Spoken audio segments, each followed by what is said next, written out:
A Moneyball save in Football Manager refers to a management style inspired by the Moneyball approach used in baseball. This strategy focuses on using data and statistics to identify undervalued players who can be signed for relatively low fees and then sold for a profit later. The goal is to build a competitive team without spending excessively on high-profile players. That last part, this is so alien to me. I'm excited. I'm going to be taking over at Brentford, a real-life Moneyball team in recent years. And as I say, I am so out of my depth with this one. This is not how I play Football Manager. I mean, I spent over £1 billion in one transfer window in my last save. So in the summer, we spent... oh, dear. So after being hired as manager, we were met with these emails and this news screen here. We've officially taken the role. We are the club's new manager, replacing Thomas Frank, who's done such an excellent job. This, by the way, is on an up-to-date database. If I go to the Premier League table, it includes teams such as Leicester, Southampton, and the other promoted team, which is, of course, Ipswich. We are predicted to finish 13th this season. We're 250 to 1 and everything else is up to date. We have no Ivan Toney, etc, etc. Importantly, for a Moneyball save, we've got £23.3 million to spend and 54,000 or thereabouts in terms of wage budget available. We need to be smart with this because our main principles of a save like this, a Moneyball save, is that we need to try and scout undervalued players. We need to go with a data-driven player recruitment approach. We need to maximize the value that we get from transfers. We need to develop our youth players, maybe using our B team here to bring them through to the first team. And finally, we need to keep some tight financial control. It literally makes me laugh saying that because it is so not the way that I do things, but I'm gonna try my best in this one. You guys hopefully in the comments are gonna help me along this way. I think this could be a really fun save. I've already set us up in a tactic. We're gonna go very simple. We're gonna go with 4-2-3-1, or potentially if I change things up, we might go with a 4-3-3 with a defensive midfielder in here. I want to keep things quite sensible and simple because that's the easiest to recruit for, rather than looking for wacky roles and wacky positions. I feel like we can look at the data of other players and put them into the roles from here. Just loading in what I think may well be our best 11. It looks a little bit like this. We've got Mbuemo leading the line, Visser on one side, Sade on the other, Fabio Carvalho in behind the strikers in the 10 role. I'm wondering if we should go with this 4-2-3-1 to try and get the best out of Carvalho. Otherwise, maybe a more defensive midfielder. Maybe we'll go two systems. One for tougher games where we play with a third defensive midfielder in there. When games where we want to take the game to them, maybe use Carvalho in the 10. It's good options to have. Players like Aya could come in and do the defensive midfield role, couldn't they? Or Onyeka's quite good on the bench too. Although actually Onyeka is out on loan at the moment, so forget that I mentioned him. We've got a few options. I feel like we've got a strong squad. I'm actually going to not do any transfers straight away. And the reason for that is, if I show you player profile screens, you'll notice there are no attributes. That is right. We are using a specifically designed skin for Moneyball saves. That skin is the Musterman skin, designed and created by Musterman himself. It's the Musterman iconic dark skin. I will link this skin and the link to Musterman's videos in his channel as well, because he does some great videos showcasing this skin and explaining how it all works, which I've watched lots of now to try and get to grips with it so that we can do this save. There is the skin name there. Again, that's linked in the description of today's video. The skin is interesting in that we are going to go with data for everything else. There are no attributes. I cannot see them. I've got attribute masking on. The way I'm going to have to rely on all of my scouts to bring me players based on their performances. And all of this here on what we call our pizza chart is going to be flooded and filled with stats based on the games that are played. And this is why I'm not going to do any transfers just yet, because I have no stats to work from. Kevin Sade, I don't know if he's been very good in the positions that I want him to be because we've not played any games. I want to see what his shot stats are and his expected assists and everything, and compare it to other players and see, can we use the money that we could maybe sell Sade on for to bring in a cheaper player but get better results out, because that, after all, is Moneyball. All of this we will dive into in lots of detail because I kind of want this save to be quite detailed, even though I do like to rush through in FM as well. I'm going to go and play a fair few games, probably get us up towards the January transfer window. I'll try and keep you up to date on how things have gone as well along the way. And from there, we'll start to think about recruitment, because at the very essence of a Moneyball save is the idea of recruitment. Can we make some big wins by bringing players in, shifting players on for big prices? Can we turn Brentford into a real force in the Premier League? That is going to be the aim. I'll see you as we approach January. Okay then, so as promised, I return here as we're approaching January. It's the 30th of December, so we are about halfway through our first season. Roundabout, we played 18 games, and as you can see by the league table on your screens right now, we are very much very mid-table. We are 10th place after 18 games. We've got a goal difference of 0. We've got 25 points. We're on course to get 50 by the end of the season. It is about as middling as you could possibly be. However, considering the fact we didn't make any signings, considering the fact that we were going to try and gather some data to then make moves going forward, I feel like I've done a lot of learning, and there's lots to catch you up on before we head into this January transfer window, which I think could be really useful. We've got money to spend as well. Just to start there as well, we have got a budget of £55 million. The board did turn around and give us some extra money heading into this window, which is pretty nice. So I think I will go and spend a little bit, because that's what we're in it for, right? That is the Moneyball save. You want to spend some money, you got to speculate to accumulate. And in fact, I have already speculated a little bit. We've made our first signing, who is about to join on the 1st of January. In through the door will come Ezequiel Zeballos, who, if you have a look at his charts here, I've been using this page a lot. Now, there's going to be a lot of learning from my side as well with this Moneyball save in how to interact with this skin, how to look at the data. I was first of all using the pizza chart, this one here, which I think I showed you in the first part of the video. I've actually come to realize that my brain works a lot better if we have this bar chart here, which breaks down all of these stats, and they are all per 90. So expected assists per 90, expected goals per 90, etc., all the way down. I've actually used this to do a little bit of my recruitment work as well, and my scouting work, which we'll definitely dive into this January. I'm going to go and play the January window in a second, and then update you on how it's gone, because I'm going to try and make some money moves in our Moneyball save. The first move that's been made, Ezequiel Zeballos hasn't started many games. He plays for Boca Juniors. He is only 22, which means in terms of a Moneyball signing, there could be moves to be made. But have a look at these stats on here. Bear in mind, it is a very small sample size. So one of the filters that I've been putting in when looking for players is a certain number of games played, because otherwise you can have the most amazing looking player in terms of the data, but they've played like one game. However, just looking at Ezequiel Zeballos and having a look at some of the scout reports that I received from my scouts, they really like him. He's quick. He can play on the wing, which is a position I think we might need to strengthen. He's young as well. His value, I think, for the player that he could be, is quite low. We're going to sign him for about £6 million. I think it's 2 million up front. If I go to here to show you, it's 6 million. But I think even on here, it shows you differently. It's £2.5 million up front, rising to 6 million eventually.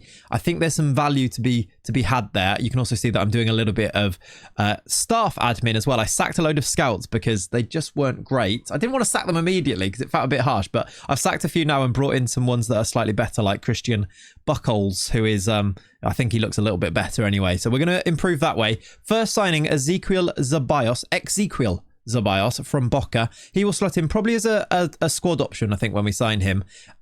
Originally, I was thinking maybe he could start when I first signed him, which was way back in, it was just after the summer window. That's why he's joining now in January.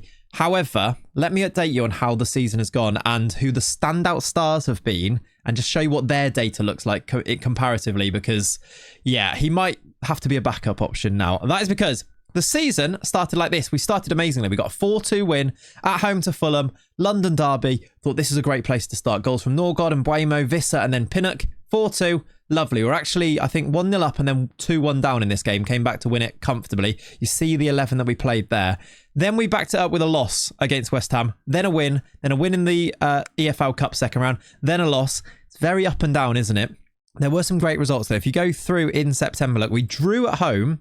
We got a last minute. We snatched a draw here. 3-0 down to get a 3-3 draw with Man City. This was glorious. Christopher Ayer scored twice in this game. He's been a bit of a revelation, actually. And interestingly, we've been playing him as a centre-back. Interestingly, he is wanted at the moment by Atletico Madrid and Chelsea, which he's got very good, these stats here, his possession loss. He doesn't lose the ball a lot and he plays at the back, and he's got good expected goals because he scored 6 goals because he's 6'5" and scores a lot of headers from our system. So he wins his headers, scores the goals and keeps the ball. So he's a useful centre-back, can play in midfield as well. He's played a few games in midfield. If I show you his form, he has played Mostly as a centre-back, sometimes in as a defensive midfielder, central midfielder, look, kind of a combination of both. However, if you look at his form, this is why I'm telling you this, because he's wanted by some big teams, with it being a Moneyball save. If we get a big bid for him, I think I might have to consider selling him because his value is quite high. His value is up at about £30 million. But if you look at his form,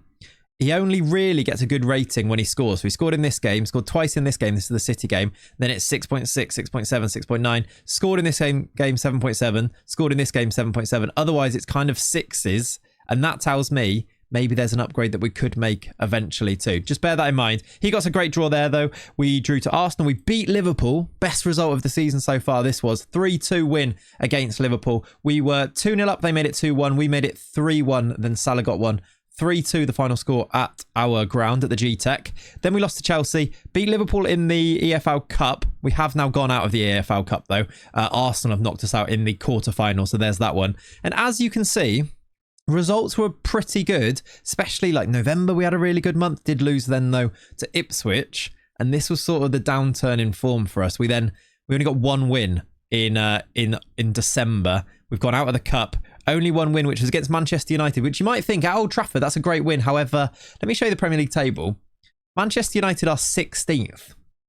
Erik ten Hag is very much not at the wheel anymore. Thomas Tuchel has come in, England manager Thomas Tuchel, and because they sacked Ten Hag pretty early on, they are relegation fodder this year. They're actually only a point above the relegation zone. So that could be a really fun little storyline to keep an eye on in this save anyway. But we're 10th. We are 3 points off the European places, which is where Manchester City are. It's Arsenal, Spurs, Liverpool, Newcastle, Chelsea, Fulham in the top 6, then City, and then us, they're looking 10th. We are only 3 points off, 4 points off 6, and then it's probably a bit more of a jump up to 5th in the top 5 there. If we could sneak into Europe, that would be an amazing season. I'm thinking, though, considering where we started with, considering we didn't make many signings, a 10th place finish, I'm perfectly happy with this right now. If we finish the season here, it gives us a platform to build on, I think. Let me know what your expectations would be in the comments down below. Anyway, though, this is why I've stopped here, because we are about to head into January. Let me show you some of the stats on our players by going to our team here. You can see the appearances. You can see the average ratings. I want to point you in the direction of our star man for the first half of the season. And a little bit of a surprise for me, Keane Lewis Potter. Have a look at his bars in terms of data here. His attacking metrics are glorious. He's got 9 goals, 16 games, and an average rating of 7.1 overall. He's very good. He's also, look at the pressures attempted as well in that gegenpress type system that we're using. Goals wise, shots wise, non-penalty expected goals and expected assists all the way right up there. If I just can compare him, have a look, remember what his look like. Compare them to Mbeumo's, for example. Mbeumo really good in the attacking ones, but pressure's a bit lower. This guy's also unbelievable. Did have lots of interest earlier in the season, but that interest seems to have dissipated a little bit now. I think we will need to plan for his departure eventually, perhaps. He's only 25 and he's going to get interest because look at his expected assists. He's been great he's got 4 assists so far in the league already. Setting up the goals, and then we've kind of shared it around with the front 4. Carvalho in this number 10, but also if you look at the bench, there has been lots of appearances for Sade as well, who's got two goals. He's got himself 10 appearances as well. Just consider that I am rotating lots as we're going through these games. Norgard starting this midfield has got 18. He's now wanted as well. Real Madrid potentially going to approach him at the end of his contract. So don't panic about this. This is very Moneyball. He might go to Real Madrid at the end of his contract. However, I can trigger a contract extension clause. My wonder was, do I see if I can get 15 million for him in January and then reinvest it rather than lose him on a free? Or do I just trigger this extension clause, which is probably the smart thing to do, because if Real Madrid are looking at him, it probably means that he's probably a quite a good player. But he is 30 as well. So these things that I'm debating, I'll see what it goes like in January. But the reason I've not done anything about his contract is because we have this extra year that I can trigger. However, I was wondering if we're going to get some actual bids from teams. And Real Madrid, that was a transfer interest before, and now because we've gone to the 30th, that's now changed to an end of contract link. So might need to think about that one a little bit. Here we are though. Players are doing pretty well. I'm looking at which places we can improve on players. I'm looking at the average ratings of our team and thinking about how we can improve. Overall, I'm pretty happy. I think I'm looking at any basically any position I'm looking at to try and improve. Whilst also we need to keep Keane Lewis Potter in this team. He's only 23 and this guy is turning into a real superstar for us. 51 million his value is up to now. With all of that in mind though, I've of course been doing some scouting. It's a massive part of a save like this, isn't it? I've set up my recruitment focuses. You can see them ongoing here. Mbeumo replacements is one thing I was looking for. Wasn't able to find loads of them, but Cyril Ngonje is an option. Hasn't played very many games in there, but the scouts seem to like him. Pablo Solari from River Plate. Only 23. He was an option in there. Not one that really took my fancy. There's a few more being looked at, as you can see there. Look, a few have been completed too. I've been doing lots of scouting. Let me show you. This is where I'm going to keep them all together. Let me show you my shortlists. Now I've made a shortlist. In fact, let me show you one thing before I show you that. This is how I'm looking for players. I am looking for players that are interested, and I'm creating filters such as this one here, which these are all the metrics that you saw on the player's home screen, those expected assists per 90. I'm looking at the numbers on here to see which players have played, as well as making a certain number of appearances. I might change that to minutes played as well, perhaps. It might be a slightly better way of looking for them. But number of appearances, at least 18, look, was the one I was looking at here. And this is how many pressures and tackles. So I'm looking for more of a defensive midfield type player with this one here. But just to show you what my process of scouting using the data, this is what I've been doing. And if you actually look, I've left the Brentford players in my searches because then I can compare the other players to them. And look, Keane Lewis Potter pops up right at the top of this list here because he's right up there. Same with Damsgaard and Rorslev. So I'm thinking, do I need to go and spend loads of money on a João Gomez? Probably not, because I've got players in my squad like Damsgaard who's doing that. For example, this is just a little insight into my thinking, how we're doing things. The shortlist, though, is where I've pulled out players that I think could genuinely be options to go and sign. I'm going to show you them now because it's a long list at this stage rather than a short list. And then as the January develops, I'm sure that I'll make a move for maybe one or two of these. Goalkeepers wise, I've picked out Noah Atabolu, who's the more expensive option. Really cheap option here. And this one, we're probably not going to move for because we do have Flecken. I think Flecken's 31 and this guy's 30. Dyer Mikawa. But this guy came up really nicely. I mean, ignore these a little bit because these are goalkeepers. But this guy's really cheap and I think actually a really good goalkeeper. If you have a look at his... I did have a scout report. Let me get a new scout report on him. He's actually on approach to sign as well. He came out really favourably in a scout report. I don't have one anymore. I need to go back and get another one for those. But there's just things like this as an option. I don't think keeper is necessarily a... We don't need to move for a keeper right now, so I don't think we will. Let's just go through the other positions though. Right backs, Baku Sopi, one to keep an eye on. I need to go and get another... I think I've asked for a scout report on Tobias. I need to go and ask for another scout report on you. Brandon Sopi is going out of contract in the summer. So, okay, I've asked for one here. Scouting is in progress. Hasn't played at all at Atalanta, but is 22 and could definitely be good. He's also wanted by Dortmund, Forest and Palace. Another great way of knowing if it's a decent player. Do big teams want to go and sign them? It's because their scouts have identified them as being pretty good as well. So Brandon Sopi, one to watch out for as a right back. Mads Roslev's doing a pretty good job there for us at the moment. Left backs, Bjorgan. I like Malvin Bard as an option. He got a really nice scout report as well. Alvaro Fernandez from Benfica, former Manchester United. I think they might have a buyback on him as well. He has come out nicely in some of these metrics here. I'm going to keep watching him. He hasn't played loads of football. Again, though, he got a really nice scout report from us, so one to watch. Centre backs, I think I might be in love with Loic Bade. Loic Bade has played not that many times, but have a look at some of these ones down here. These passes, progressive passes for a centre-back. We play with ball-playing defenders. He wins his headers as well. I think I really like Loic Bade. And at £16.5 million and at 24, 6'3", replacement maybe for somebody like a Christopher Ayer. I like Bade, so definitely keep an eye on him. Not loads of centre-backs that I've managed to find, actually. So that also maybe makes me think I should move for him. Loads of midfielders able to find. These are our more... Well, actually, I've got some of them in as defensive centre-mids, some of them as attacking centre-mids, and they will overlap, obviously. We play with DMs, but they have to be quite progressive anyway. So some of these defensive ones may well be attacking ones. It's because of which metrics they've come out in as better. Whereas Edward Spurtsan might be more attacking, but some of his metrics were really great defensively. This guy could be a little bit... there you go. Look, his possession one is really good, but this guy could be a bit of a bargain. His value's actually gone up quite a bit, which is a shame, but this guy could be one to keep an eye on. He's wanted now and he wasn't before. I've had my eye on him for a while. He's wanted by Fiorentina and Lazio. He plays for Krasnodar in Russia. I wonder if he could be one that's a little bit under the radar. Got a great average rating, look. Got 6 assists from midfield too. Could definitely sit in the DM spot as well. He's got a little bit of role suitability there. And could definitely progress things from there. Great assists, great possession 1. Doesn't lose it.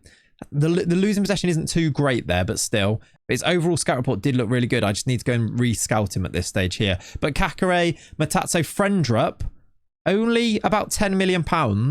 His tackles 1 metric is amazing in this midfield. He's only played 5 games, but he's another one, especially being Danish. I could see him fitting. It fits the Brentford way of signing players, doesn't it? So Morten Frendrup as well, only 23. I think there might be value in him as well. And we've just moved through because there's loads of these. I could talk about my scouting and the players I've identified for literally forever. I really like Angelo Stiller in the attack. A+ on him. More expensive, but if we were to sell a player, bringing in Angelo Stiller could be real quality. He's only 23 as well. Rio Hatate, Bacharina, always amazing. He looks good as well. Great scout report, but quite expensive now.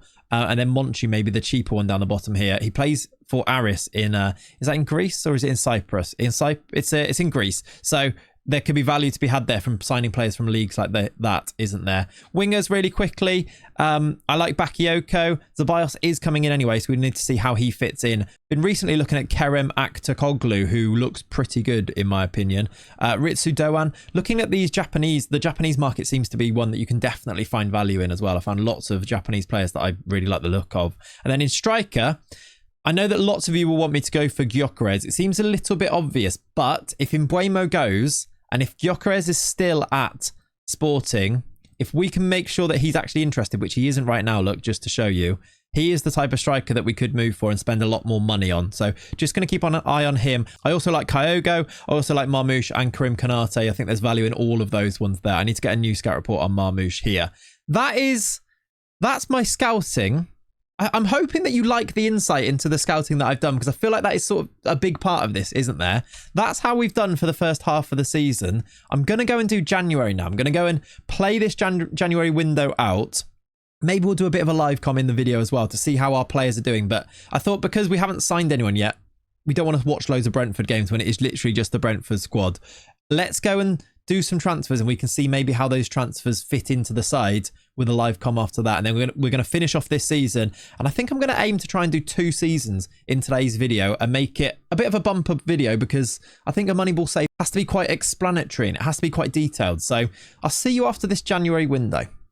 Okay, so I have been deep in the data and I've been very busy during January. I am having a lot of fun doing this, by the way. I highly recommend just changing the way that you play FM and having a go at a Moneyball save. There's countless videos explaining how to do this really well. I've been deep in spreadsheets that look like this and everything to try and find some replacements for players that I've sold. Let's start with those sales and with the exit of Christian Norgard. Now, we teased this, didn't we, in our little discussion before this point. Real Madrid were circling around him. He was going out of contract in the summer. I was debating whether I was going to do a new contract or whether we cashed in on him. In the end, Real Madrid made a bid of 15 or so million pounds, £15.5 million.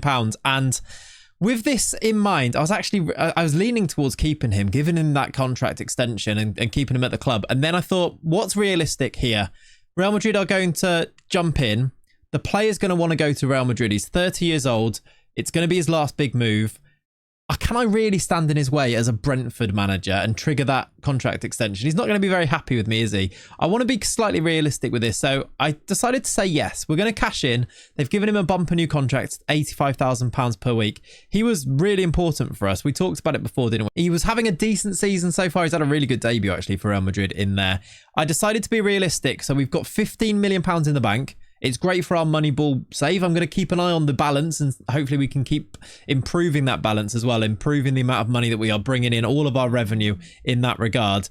Norgard out, and then maybe even more of a bombshell is that I also sold Christopher Ayer. Another one that we talked about being wanted before the window started, and another one that's got himself a really big move. He's a bit younger. He's only 26, and this one, I definitely didn't want to sell him. However, they paid £32.5 million. It's AC Milan he's moved to. Another one where if we apply a little bit of realistic logic, there might be some of you who are thinking, what are you playing at? Why are you selling these players that are so important to you? I think in a Moneyball save, we have to do this. There's £32.5 million coming in there for a player that we can now go and try to replace with cheaper alternatives, maybe younger alternatives. I mean, maybe younger is a little bit harsh on Aya. He's not exactly old at 26, is he? So I've tried to do that. I've brought in some money, Aya and Norgard out, as well as Josh Da Silva, another one that I've sold. It seems a bit ruthless and a little bit cutthroat. However, he barely played, look, in the first half of this season. He played 6 games, 1 start in the league. £9 million from Lyon in France have come in for him. Another one that I just couldn't really say no. I couldn't say no to the money on this one particularly. So Josh Da Silva moves on for 9 million. That's a decent chunk of money brought in. And then add to that Ethan Pinnock, who was unhappy and wanted to move. Another one that he's a bit of a stalwart at Brentford, isn't he? That I don't want to have to get rid of these players, but hadn't been playing, was unhappy that he hadn't been playing. And they put in a good deal here. The loan fee is 375k. And then they've promised to pay me £7 million. I think it's actually 14 million if I go to the whole thing. I don't think I can show you on here. It's £7 million mandatory fee, but then if he stays, there's also installments of another 7 million. So it's about 15 million for Ethan Pinnock, which is about his value here. Look, which I'm not sure. I think that's a little bit high for him too. Another 31-year-old that I think we can replace. He wasn't a starter anyway. We've generated money, and that's led me to the point of actually spending money now. A few things to consider. We've had some injuries, so some of these players are replacing injuries. We've had a very small squad after getting rid of these players, so some of them are just to beef up the squad depth as well with some players that are quite cheap. But let me show you who I've brought in and maybe show you some of the data that has triggered me to paying for these players here. If we go to transfer history, these players that I'm going to highlight are our signings in January. There are 1, 2, 3, 4, 5, 6, 7 of them, although I'm not going to count Ceballos yet because I've already told you about him. And also I did loan him back to Boca Juniors because it turned out that I could just loan him back. They asked for it when he came in and I thought, do you know what, actually go and get some first team football. With the injuries that happened afterwards, maybe I shouldn't have done this, but I'd already done it by this point. So on the first look, he went back to Boca Juniors on loan, so he's gone back out. And also just a little one here, Yunus Emre Konak, a really promising midfielder that we've got in our squad. He was in our under 19s, I think it was. I've decided to try and get him some first team football, so he's gone to Hertha Berlin on a loan as well, just to hopefully develop him a little bit. Same with Yarmolenko, actually, another youngster that wasn't playing, so I've given him some first team football at Toulouse as well. Just to run you through all of the sales there, let's have a look at these signings coming in then. First and foremost, 2 defenders to replace the outgoing Ethan Pinnock and Christopher Aya. Aya was the starter, Pinnock was a backup. I brought in a starter in Eduardo Quaresma. Comes out really nicely in a lot of these metrics here in terms of the defensive ones, really. Possession won, possession lost is really good as well. He doesn't lose the ball when he does win it. Really progressive with his passing as well from centre-back. And of course, he's really young as well. He was playing for Sporting. He's 6 foot. He was playing games for them as well. Didn't play amazingly in these, but actually the underlying data behind it was pretty promising. Our scout reports on him were showing that he's a really promising youngster, and we had knowledge of him anyway, didn't we? So he's less of a Moneyball signing, but I think just a smart signing. Quaresma comes in to start. The other one, this is a player that I've never heard of and only found him through the data. If I pop up on the screen here, what I found when I was filtering through all the data, when I was putting him into my spreadsheets to go through everything, Christopher Wu playing, well, he's come from Rennes in France. He's had a really good season so far, 16 games for them, and was available for 3.3 million we've signed him for. And if you look at that data, it showed him in the highest regard in so many of them. So I'm going to take a punt on him. He's only 23. He's 6'3". He fits the bill, especially as a backup defender here. Only on small wages as well. In terms of replacing Ethan Pinnock, I think we're getting a younger and hopefully a player that can grow into a better player in Christopher Wu here, especially if he does live up to that underlying data that we were able to find. So Christopher Wu in for 3.3 million. Those are the defensive reinforcements. And then into the midfield, we needed then to go and replace Christian Norgard, of course. Now, you'll remember before the window started, I talked loads and loads about this man here, Morten Frendrup. I tried to get Morten Frendrup, and it just wouldn't quite work. The first time he didn't want to join, and then he wouldn't talk to me afterwards. And then Genoa wouldn't accept a bid that was lower than the one that I offered before, and they started to play games. And then eventually they offered him a new contract, which he signed, which kind of made it impossible for us to sign him. So maybe one for the future still. He's still only 23. Look at some of the percentiles that you see on the screen there for him. Definitely one that I might want to return to. So in his place, I decided to go a little bit cheaper. I've brought in Thiago Dantas who again was one that popped up really nicely in some of the spreadsheet work that I was doing with his data. We've had to give him one of our work permit spots here, but progressive passes, outrageous in this midfield. For this deep lying playmaker spot, he cost us the small matter of 950k. He's already made his debut and played very well in that as well. He was playing in Croatia, and he's definitely one that, because he came out so nicely in the data, he's definitely one that I think we can make money on it. I mean, his value's already gone up to £6 million here. If we are going to truly moneyball this, he's only 24 as well. He's going to get better. I think we've got a serious bargain here. And he's actually, if you look at him, he's coming in and being able to play games straight away as well. So Dantas in, as well as Elliot Matazzo also in the midfield. Another one that was coming out really, really promisingly in the data that we were looking at. I was looking at players like Angelo Stiller, and just to go back to the centre-backs as well, Loic Bade. I told you how in love I was. He came out so great in the data when I was exporting it. However, he just wasn't interested. He was interested in a loan, and then he wasn't. So we're going to have to return to the Loic Bade ship a little bit later on down the line, I think.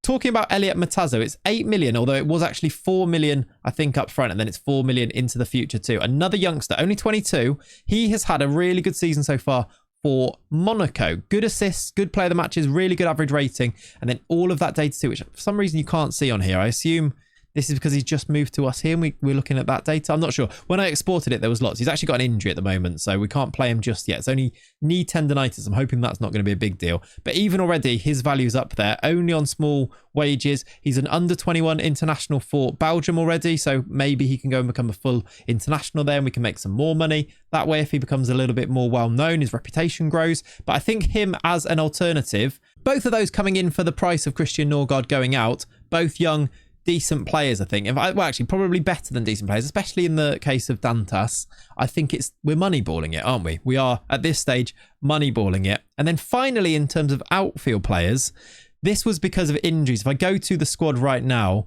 we have got Johan Visser is out injured.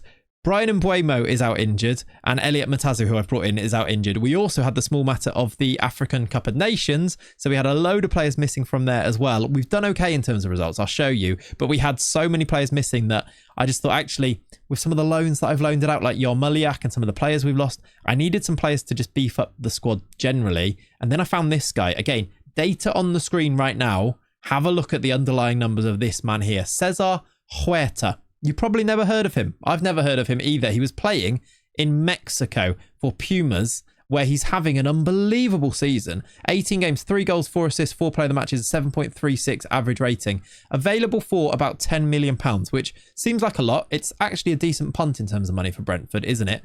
But have a look at what a player this guy could be. Pressures attempted, dribbles. He's right up there in all the regard. I mean, look at the ones that are on the screen right there. When you pull all the data out and put it into this spreadsheet that I'm using, it's probably the better place to look at it. But he's already made his debut as well and had a good game in his first game too. So I think he got an assist in his very first game. He did. So he got an assist from game number 1. Cesar Huerta.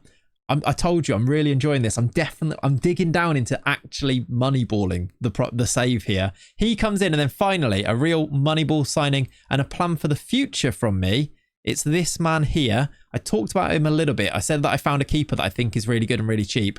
30 years old, so he's a year younger than Flecken, which is fairly important because I think we can make profit here. 6'3", Dyer Mekawa. I showed you him before. He is an unbelievably good goalkeeper. In fact, one thing to mention is if you do a quick pick, he gets picked ahead of Mark Flecken, which tells me that he must be quite good. He's the Japanese, well, he's got 10 caps as the Japanese goalkeeper. He's been brought in for 140k. He got player of the match on his debut with an 8.1. He kept a clean sheet, and he costs so little, and yet he's so good that we can now moneyball this. I was thinking about doing it, although I didn't want to upset the apple cart all that much. So Mark Flecken, I was going to offer him out, and then I decided not to. But Flecken becomes backup for the rest of the season. If we can shift him on for anywhere near this value in the summer, we are going to make serious profit, and I think have a better, younger goalkeeper at the end of it. That's Moneyball, right? So I've gone for the Japanese keeper, Maikawa, and this is currently how the team looks with, I mean, let's talk you through it. Maikawa in goal, Quaresma and Collins as our starting centre-backs. We've got a decision to make on Ben Mee. His contract is up in the summer. Christopher Wu continues to be a backup as a centre-back. Ruoslev is great. Rico Henry has signed a new contract. Really like him. I put Dantas in on this left-hand side as the DLP. Jensen starts, who I've made the new captain captain after Norgard and Ayer have both left. And then we're going to go with Carvalho, Huerta, Lewis Potter, who is our star boy at the moment. And then at the moment, Kevin Sade up front in the absence of Mbuemo and Visser, who are both injured. We're going to play a game because we haven't played a live comp in this series so far. So we're going to go and play a very interesting opposition today. And that is Newcastle. Now, they are interesting because they are second in the league, behind only Arsenal, 2 points behind them. This, by the way, is where we are. 34 points. We're 3 points off Europe now, and Chelsea. I should show you, actually, the results during January have been pretty good. We started it poorly, although, actually, you didn't see this game either. We beat Everton 6-2. Lewis Potter scored a penalty. There's the goal scorers. You can see them up here, look. We lost to West Ham. Then we've gone unbeaten in the rest of the games. We won in the FA Cup against Preston. We beat Fulham in the league. This was very nice. We drew to Chelsea in the FA Cup, so we're going to have a replay there at Stamford Bridge. And then most recently, we beat Wolves, who are 19th, and they are struggling. But this is where Huerta got his debut and got his assist, etc. This is the debut for Maikawa as well. He got an 8.1 and kept the clean sheet and got player of the match in it as well. But Newcastle, going back to them, they're very interesting because they seem to be doing their own Moneyball save as well in terms of the signings they're making. Are they just going for the players that I'm targeting? It looks like they are. Gordon Duarte, 32 million. I looked at him. I just said he was a little bit too much money. He's moved to Newcastle. Karim Konate, he's gone there. They started the window, by the way, for offering 23 million for Karim Konate. And I was thinking, do I need to get involved in this? And they just kept rejecting. It's ended up going to £73 million all in. So way out of our budget. So I'm glad that we didn't get involved in that one. Also, Samson Baidu is really good. And if you look at his data, he's pretty good too. Haven't checked this guy, Geronimo Domina. I actually recognise the name, but yeah, that seems like a bit of a Moneyball signing as well. They've signed him from Argentina. Interesting. But anyway, I thought they were an interesting side. We're going to go and play them in today's video with this squad lining up the way that I just showed you. Sade leading the line. The new boys, Huerta, Dantas and Quaresma coming in. Maikawa as well in goal. Hopefully we can go and show how good we are and get a result against these. Let's go and do a little bit of a live com. Okay, here are the two lineups. None of the new boys starting for Newcastle. We've got Gordon Duarte on the bench and Baidu on the bench. And there is no sign of Karim Konate just yet, which is maybe good news for us. I'm going to say pick up where you left off. That was that win against Wolves. We are about to kick off. Lovely graphics in this skin, by the way. The Musterman skin. Again, the link to it is in the description down below. You get all of the face player packs coming up on here. Look, it looks really nice. It does, for sure. We are wearing our white and red shirts, of course. And we are now underway. You can actually go across between the two teams on here. Look, it's pretty nice. 7 minutes gone. Not loads happening so far. If we go to the stats, I'll let you know how we're doing. First set piece is for Newcastle. We're a little bit fast there, actually. That's what I was playing on quite a high speed. Let's turn it down a little bit. We are potentially breaking away from this Newcastle corner here. Sade dropping deep. Here comes Huerta, one of the new boys. I really want to show you that these players that are just unknown players can pop up and actually be really good. If you're brave enough to bring them to the Premier League through this Moneyball system. He almost set up a goal there. Sade went close. He's on the 7.1 already.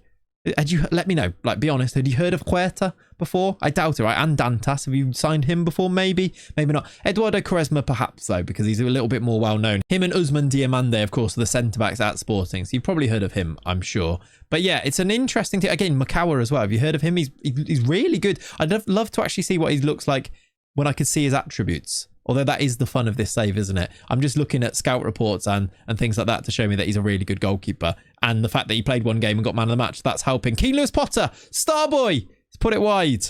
I love the fact as well that I would probably not have been starting Keane Lewis Potter. Maybe I would have been, especially with the injuries. But now I know that he is the guy that we need to get behind. The data shows he is the guy that is our main man in terms of attacking.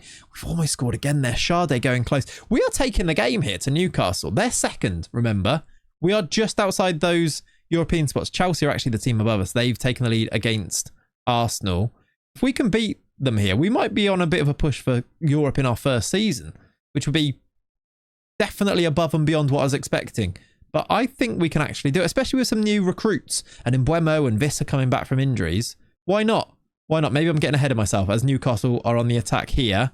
Harvey Barnes, Almiron, that's got to be offside. I'm not even panicked. He's offside. If he's not, then the linesman's made a mistake, I reckon. Isak has scored. Are they even checking it? They are checking it. Okay. Do the right thing. Disallow this. Thank you very much. It's fine. At half time, it's going to be 0-0. I don't need to see a replay of that. 0-0 at half-time. Into the dressing room. I'm going to say, just keep going, to be honest with you. We've got these guys on the bench. Am I looking at any of these to make a difference? Not really. We don't have a lot of attacking difference makers on the bench. Thiago is the striker. He's not been great, by the way. He's one that I might look... I mean, he looks pretty good there, but he's barely played. Damsgaard is good, so maybe he's the one that we can look to in the second half here. Again, we could talk about bringing in new players, but actually it's probably a result of just not having those injured players is why we haven't got a lot going for us there. How are we playing on here? Does anyone need replacing? 6.3 from Keane Lewis Potter. Of course he is. You're showing me up a little bit here, Keane. You're supposed to be the star boy. Here, do something now and make us all feel better. It's a ball over the top. Rico Henry cleared. Dantas, I thought was going to pick it up, but he doesn't. Quaresma does well at the back. That's a good pass. Carvalho, Sade. This could be it. It is. We take the lead against Newcastle. It's good football. Quaresma into Carvalho. Carvalho through to Sade. Sade's had a few chances, actually. Kevin Shard or Sade. Do you remember, actually, there was a video of him saying how to pronounce his name and he was like Kevin Shade. Am I just saying it wrong? Maybe his name's Kevin Shade. It's a good finish. Anyway, past Nick Pope. We lead. Does that boost up Keane Lewis Potter's rating a little bit? Not really. He stays at a 6.3. I might actually replace him because what we can do is bring on Mikael Damsgaard because he can easily just come and play on that side as well, which he's pretty comfortable doing. I've been very much rotating all of these front players between all of the positions because it's allowed us to keep putting people on the pitch even with the injuries. I'm also going to do... How's Rico Henry doing? Not too bad, but he's pretty tired. Let's do Aaron Hickey at left back as well as our second change today with, 19 minutes to play? Can we see this one through? It's actually dropped to a 6.2 Keane Lewis Potter there, which is a bit of a shame. We're on the attack again here. Okay, maybe not. Newcastle looking for an equaliser. I don't want to change the system too much because it's done us well so far, hasn't it? We might need to go a little bit more solid unless they score. He's missed it. That's actually a block by Nathan Collins. Good block. They've got a corner. They've made 3 changes. Gordon Duarte is on, so one of their new boys is playing. Almiron, good save from the keeper.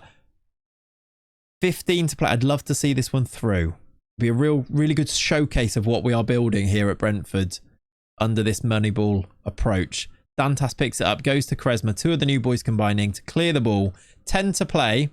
I'm going to make another change. Jensen is tired, so Janelt can come on. Janelt's very good and had a good season so far for us. And then do you know what? Maybe Thiago... You know, I'm going to leave that one for now. What I am going to do is just tell them to be a little bit of, just do a little bit of time. Do you know what? Let's go full, no, there's more than 10 minutes to go.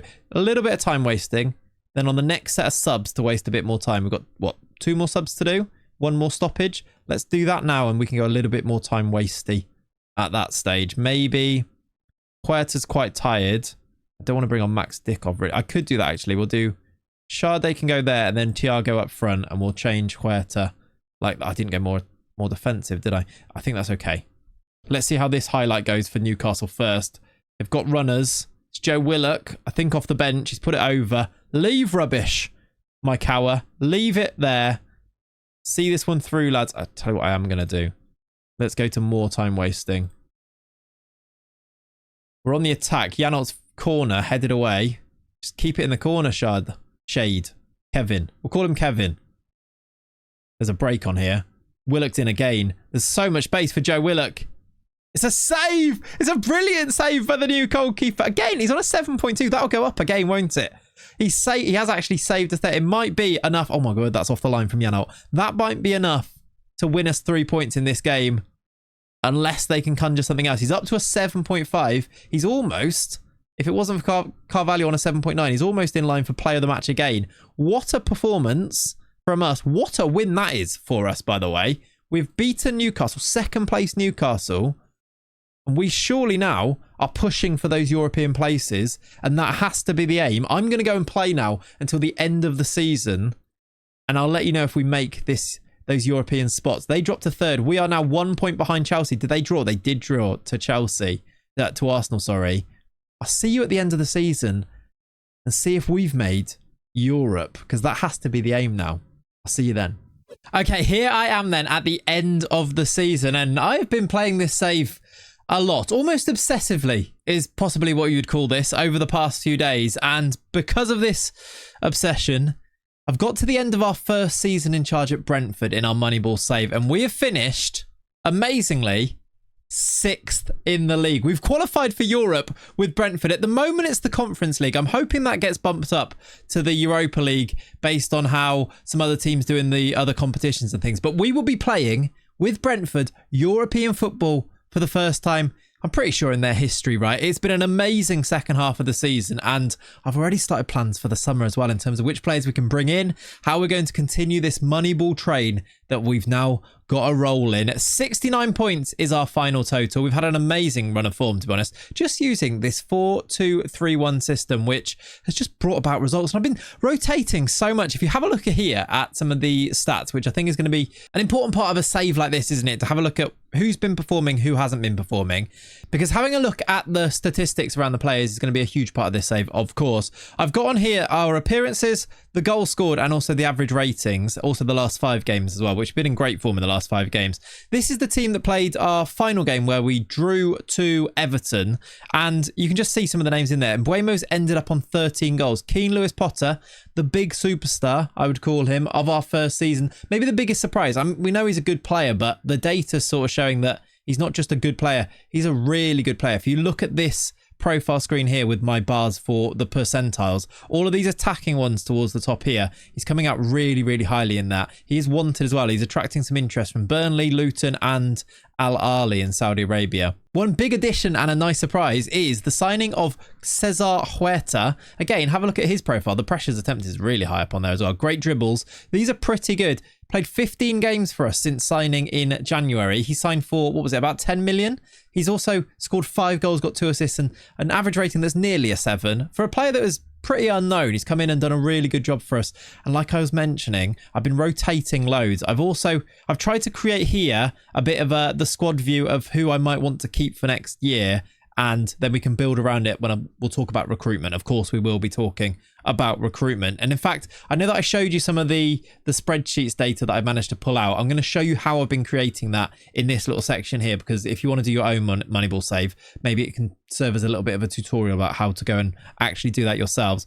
Here are the players though. Matazzo's played loads. Dantas has played loads. He's been rotating with Janolt coming in here and Jensen coming in here.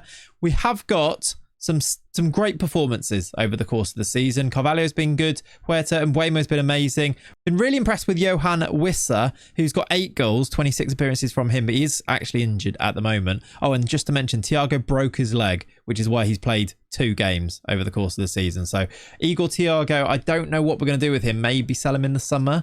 We're going to think about sales. Damsgaard, who's been great. Interesting Palace. He's got value of around 52 million. So definitely one that I would look to. If we get a deal in anywhere near that region, I would definitely sell him.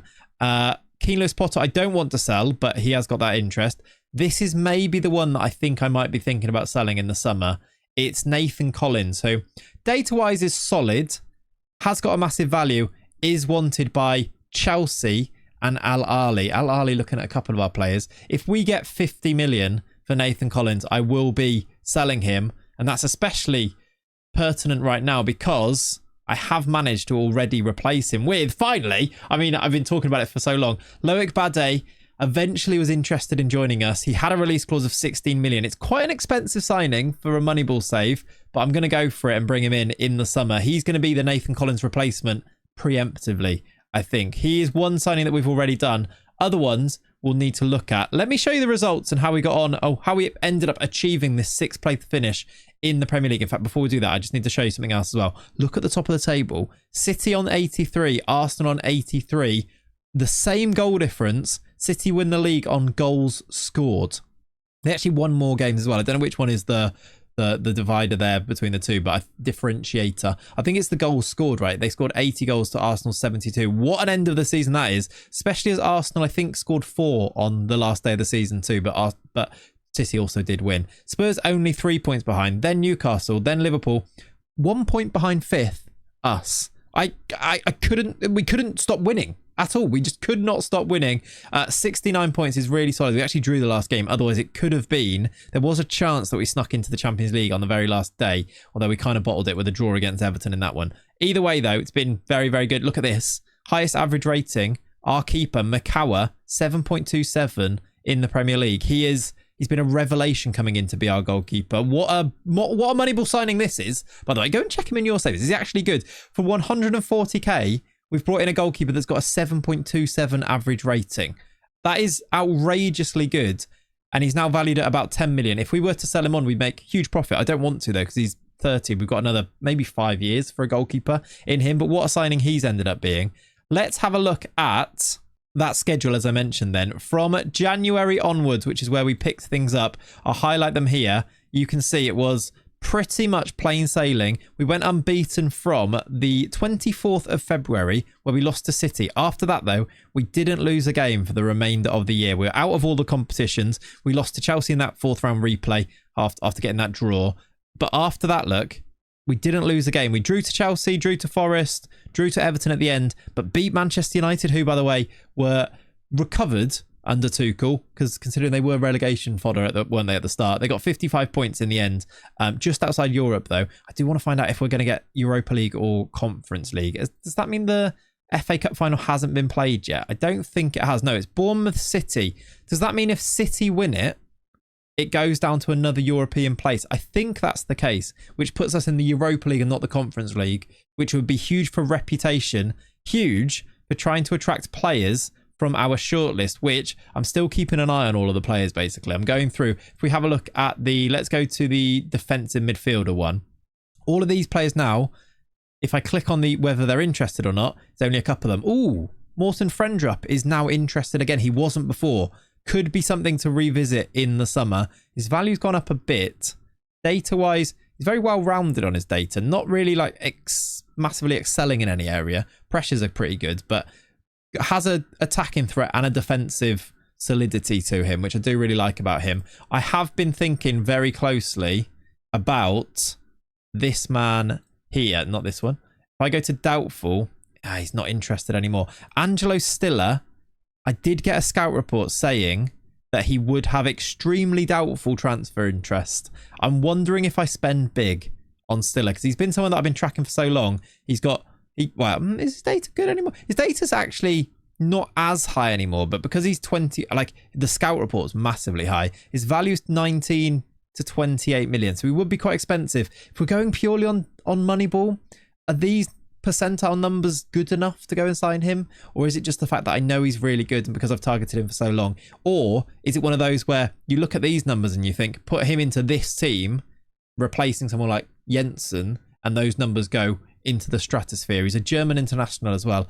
I'm still going to debate it. I think we might think about it. Or there's an alternative that I have identified more recently, a younger alternative, much cheaper, in Chan Uzun, more of an attacking midfielder, but this guy does look really, really good. He's wanted by Gladbach, so we might need to beat them to it. But for quite a cheap amount there, he could come in too, although he is also not interested.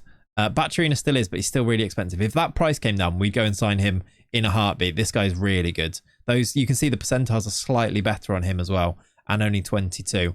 What I want to show you now, as we head into this transfer window, it's the 18th of May. What I want to show you is my process for using the data to try and pick out those more unknown players like in the summer that we signed, such as Cesar Huerta, who we signed in the summer, or Thiago Dantas, who have come in and been really good because their data showed that they were going to be really good, super cheap, and then performed for us. Or probably an even better example of that is Daya Makawa, the goalkeeper, who's come in and been so good for 175k. I'm always trying to find these cheap players, and this is the system that I use. I go to scouting, I go to players in range, and I set up some filters that I have managed to download from some certain places, and I'll link everything like that in the description of today's video, just so that if you want to go and do a Moneyball save yourself, you can. This is let's say we're looking for a right back, which is what I've stuck in here. These are my filters here. I've gone for an age bracket between 15 and 25. I don't want to go and sign players that are too old, although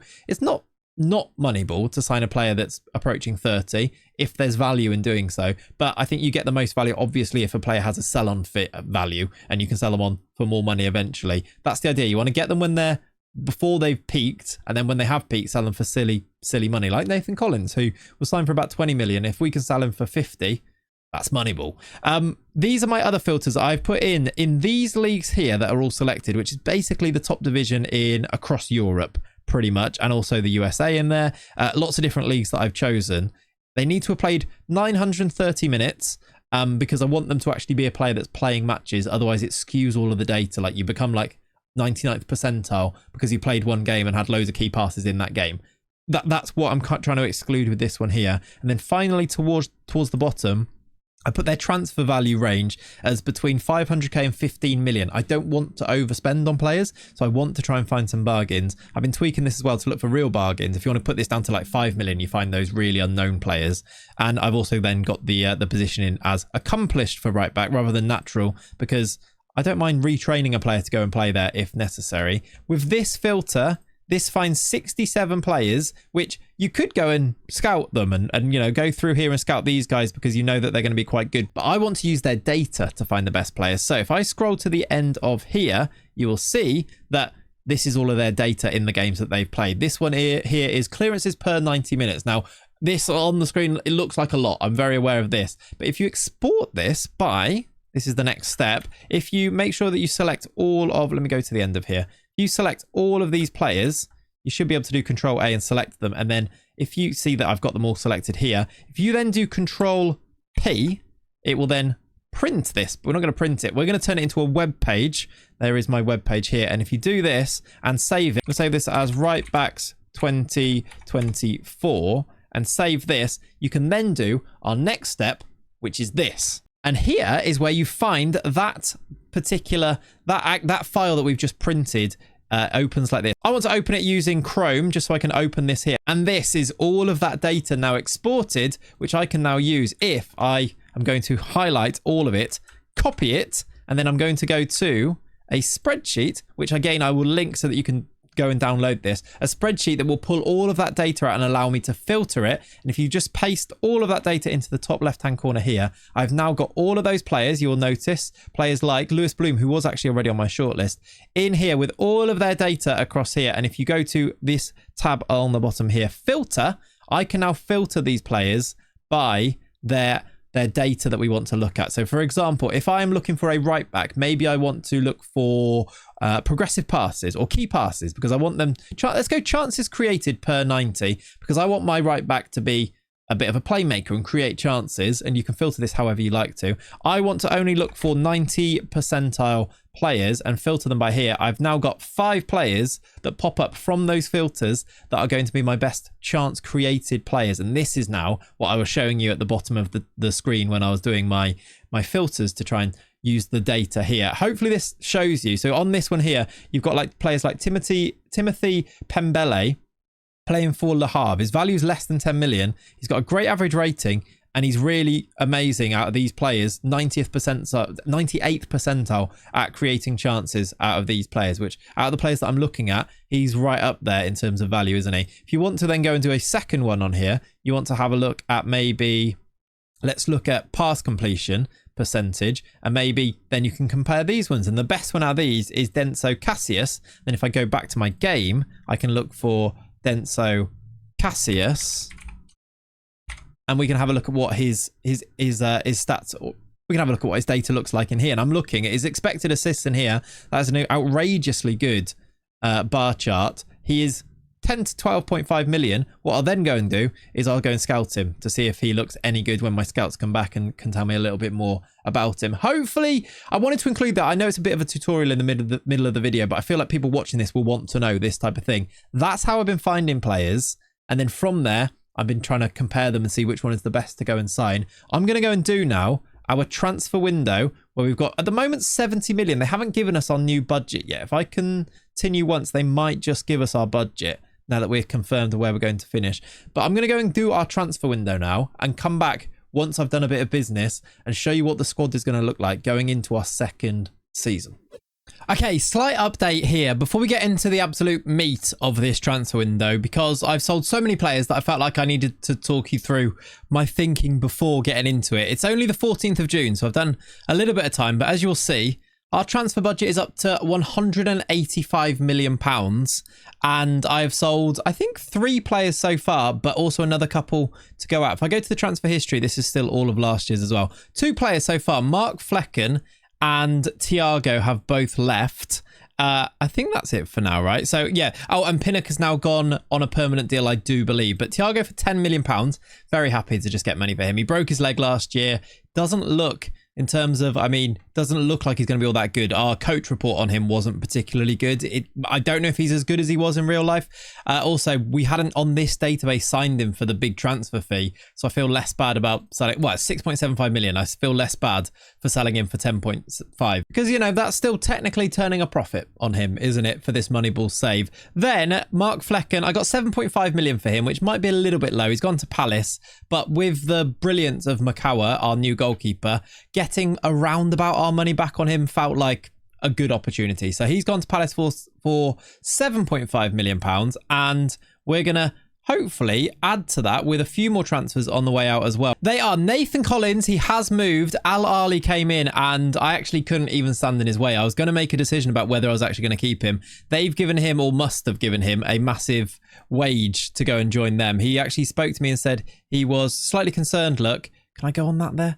I go on information, he's upset because they offer high wages is why he wants to move to Al Ali. So I had no choice but to accept this one in the end. It made my mind up for me. And the other one, similar story, Mikael Damsgaard is going to go to Al Ali as well. They've raided us for the price of about £100 million. £52 million for Mikael Damsgaard. Similar story with him, I believe. Yeah, he wants to join Al Ali because they offer the high wages. Again, I couldn't really say. I probably would have accepted 52 million for Mikael Damsgaard anyway. Huge profit from what we spent on him, going for 52 million pounds now. That is going to be Moneyball. It looks lovely. Our overall balance is up to 108 million. Our projection, I mean, it says it's going to go down, but it won't. If you actually have a look, we started on 38 million. We're now up to 108 million pounds, and that was a little bit higher because we have also already brought in, it has been confirmed, Loic Bade is now our player after what seems and feels like the longest recruitment chase to come and sign him. He is now our player, so I'm very happy with that one indeed. And I suppose the last thing to consider with this 108 million pounds is we're going to add about 100 million pounds to it because of those 2 signings or 2 sales to go into Al Ali.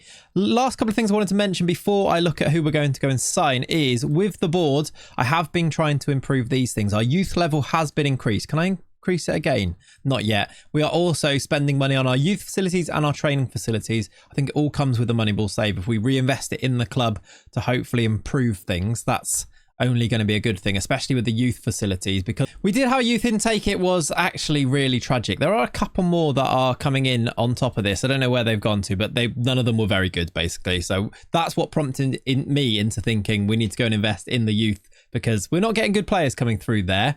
That takes me on to some transfer targets for one player that I have made a bid for, and this is preempting something, is that I've gone for Emmanuel Omega as a potential striker. Have a look at the percentiles on his goal scoring, basically. He scored 12 goals in 26 games last year for Strasbourg. He's 6'5". It's very me. I feel like that, like big power and pace, which I think is what he's got here. I feel like we can get the most out of him. He's only 22 as well, so there is potential for him to improve as well. He's going to come in to replace Thiago. However, he might end up being our first choice. And I'm also being preemptive because, as you'll see from here, actually it's gone away. Brian Mbuemo was attracting some interest from a few Premier League teams. Seems to have moved on now.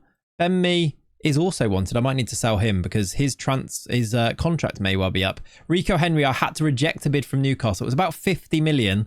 I wanted to be able to negotiate it. If they come back, we might lose him this summer as well. I promise you I'm not actively trying to sell all of these players. Some of them I have been, but if we get big bids, I'm just going to say yes because I'm really forcing myself to buy into this Moneyball approach where big bids, big profits, we say yes to it and we trust ourselves to be able to go and reinvest it in players that are a little bit cheaper. So that's my plan at the moment. Omega is the plan coming in. I did actually go and ask about our good friend in the midfield. I think he's on this list, isn't he? Angelo Stiller. No, he's on the attacking one. Angelo Stiller, still not interested in joining us. However, it's only because he's concentrating on playing for Germany in the Euros. So maybe when that tournament is up at the end of June, or pretty soon, actually, that tournament will finish, right? Then we may be able to speak to him, and that will remain somebody that I'm looking for. I've looked at these positions as places where I might bring players in. Striker, which would be a mega. Obviously, I would replace all these players on the bench will probably play as well. Maybe a new number 10, we will see. But Angelo Stiller in here.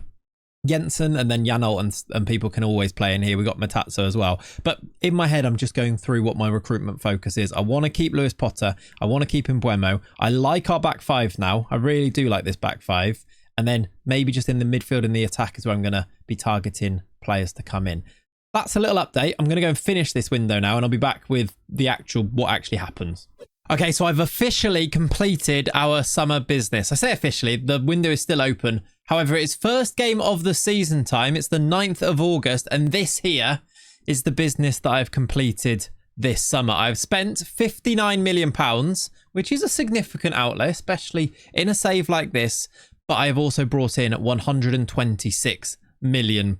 The biggest sales are the ones that you've already seen. I have added a little bit to this with the sales of Kim Ji-soo, who's gone to Bournemouth. I actually was kind of looking forward to using him, but £11 million I kind of couldn't really say no to be honest. And also some loan exits, which will eventually have future fees on some of them too. Like Frank Onyeka will go for about 7 million after his loan spell at Torino. Seth Vandenberg's gone out on loan as well. I don't think there's a future fee on that one. And Zeballos, I've decided to loan him for registration purposes, and also I want him to actually develop. He didn't play any games on the rest of his loan at Boca Juniors, so I recalled him.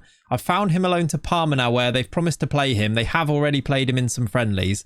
He's scored 3 and 4 there, look. So I'm hoping he gets game time, because if he does, he could be a really good player. It's just I don't think he was quite ready for the squad yet. So he's gone. Ethan Pinnock as well. I told you he was going to go. It was actually £13 million that they ended up spending, Ren, to sign him permanently. So good money coming in.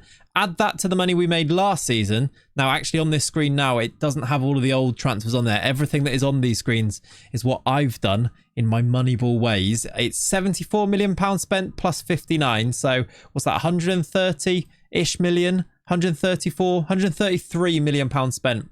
If my maths is correct, it might not be. But then 86 million at 126 million. It's over 200 million pounds brought in. So we are definitely turning a profit at this stage. The players that I brought in, as well as at the end of before the window ticked over, of Loic Bade and Emmanuel Omega, who I showed you beforehand, we have added finally to the midfield Morten Frendrup. You can't see his stats and his data on here yet, but at some point you will when he starts to play a few more games. We looked at this enough times to know that he's really good in the defensive aspects. He's a ball-winning midfielder. I really like him. Only 24 too. I think he fits with Brentford's style of play because he's Danish and because I just could see him actually moving there in real life. So he's come into the midfield alongside another midfield signing, Angelo Stiller. It's not Angelo Stiller. It's Juan Sforza. Angelo Stiller just would not sign for me. Ended up signing a new contract at Stuttgart. Couldn't get him. I chased and chased and chased. Instead, I've signed this man here, Juan Sforza, who was significantly cheaper. £15 million he has come in for. It's actually only, I think, £7 million up front and then a little bit in installments too. He has been really good for Vasco da Gama playing in Brazil. He's a really good playmaker. I can't really show you on here, but if you have a look at some of the hidden attributes that are hidden here, vision is way up there, look, on his passing. And I think his passing is pretty good too. Really good pros and cons as well. When you could have seen, it was all about his possession one, and also a lot of his passing, progressive passing was really good too. Hopefully when he plays a few games for us, you'll see that on this one too. Really like the look of him. He's going to come in instead of Angelo Stiller. Maybe Stiller can be a long-term goal of ours to maybe bring in eventually. So these two are going to be our new midfield pairing, alongside Jensen, alongside Jan Out, who are still at the club as well. I've brought in a new right back because we were lacking a backup right back for Mads Roerslev. Roerslev's still at the club. He has been wanted all summer. It's only Leon that made a bid and it wasn't very good, so I rejected it. Vinicius Tobias is going to be a future option for us. He is only 21. He was on the books at Real Madrid and then Shakhtar had him. It's 6.5 million. not all up front either. So just really cheap as I think a solid backup. He came out really nicely in the data when I looked at it as well. But again, you can't see that right now. I probably should show you these before I sign them, but a lot of them I have. A lot of them have been on my, for example, friend drop. I've shown you basically me chasing him for a long time, right? Then I've brought in Murillo. Something that I really didn't talk about before, but something I've been really trying to do is have a look at opportunities in the market. Murillo is the Nottingham Forest centre-back. They got relegated. They are in the Championship now, which meant that their players, Ruud van Nistelrooy is the manager, their players didn't want to stay there anymore and were happy to move on. And I really like Murillo as a centre-back. So having scouted him and got some good scout reports back on him, can I show you those at all? Show you the coach reports on here. He looks to me like he could be a really good defender, especially in the future. He's only 23. So I've signed him. It says 23 million, I think it is 22 million. Again, it's about 10 million up front and then some incentives that some of them are performance based as well, that it might not end up being 22 million.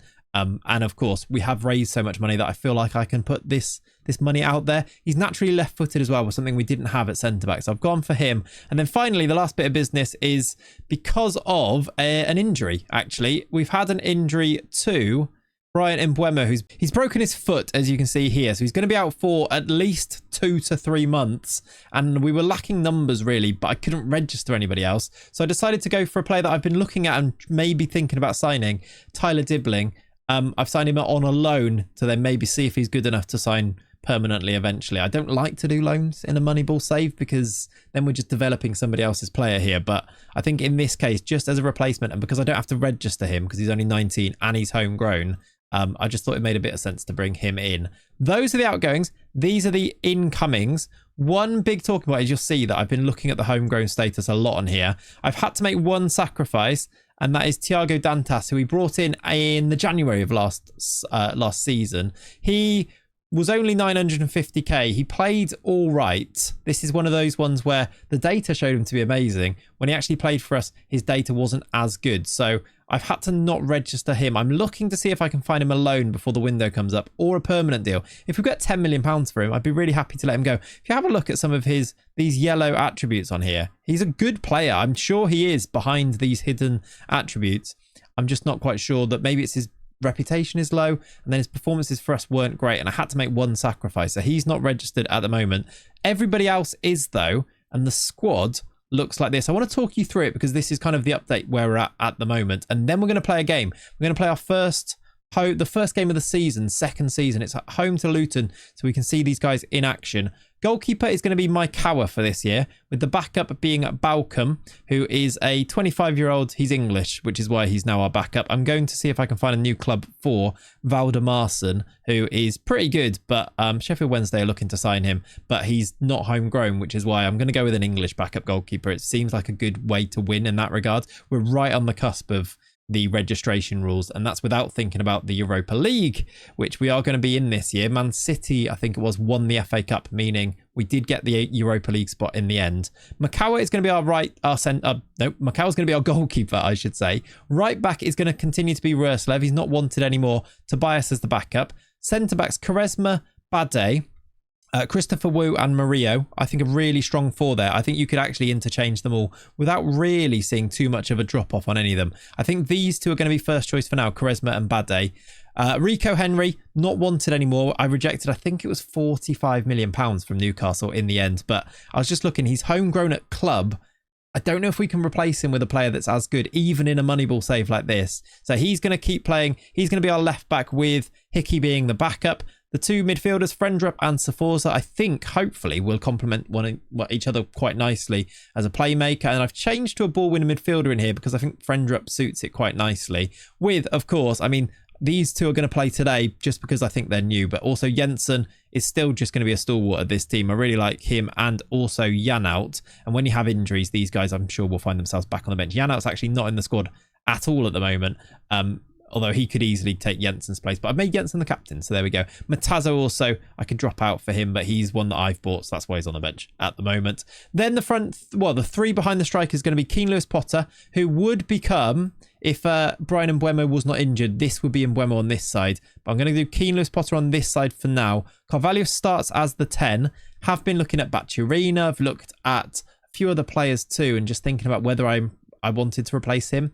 Wasn't anyone that really jumped out at me as someone who was worth the money. Bacciarina's going, I think now Leipzig are trying to buy him for about £30 million. So it becomes a little bit too rich for my blood. I don't want to buy too many. I've bought a lot of players. I don't want to buy too many players. I want to keep it semi-realistic. So Carvalho's going to play again. He's also been really good. Our backup in the number 10 spot it's probably going to be Johan Visser, rotating with like Keane Lewis Potter, who can play in there, etc. So we don't really have a natural number 10. Dantas would be that guy, but again, I've not registered him. Sade, again, maybe could also do that. He's a little bit injured at the moment, which is why he's not in the squad too. I'm going to go with Huerta on the left-hand side. One to have a look at, actually. His value is up to £25 million now. He was signed for £10 million and was great at the end of last season, if you remember. I'm wondering if we get a bid for, like, if he has another good season, if we get a bid, there might be some real good Moneyball to be had on him eventually, perhaps. And then up front, I'm going to go with the youngster, Emmanuel Omega. I'm hoping that this guy comes good and scores some goals for us, because a lot of pressure on him now, especially with Mbuemo's injury and Sade's injury. Visser's on the bench, who we could go with instead, but I'm going to put some faith in the youngster. Omega starts, and then basically all of those attacking players are all going to rotate. That's the squad.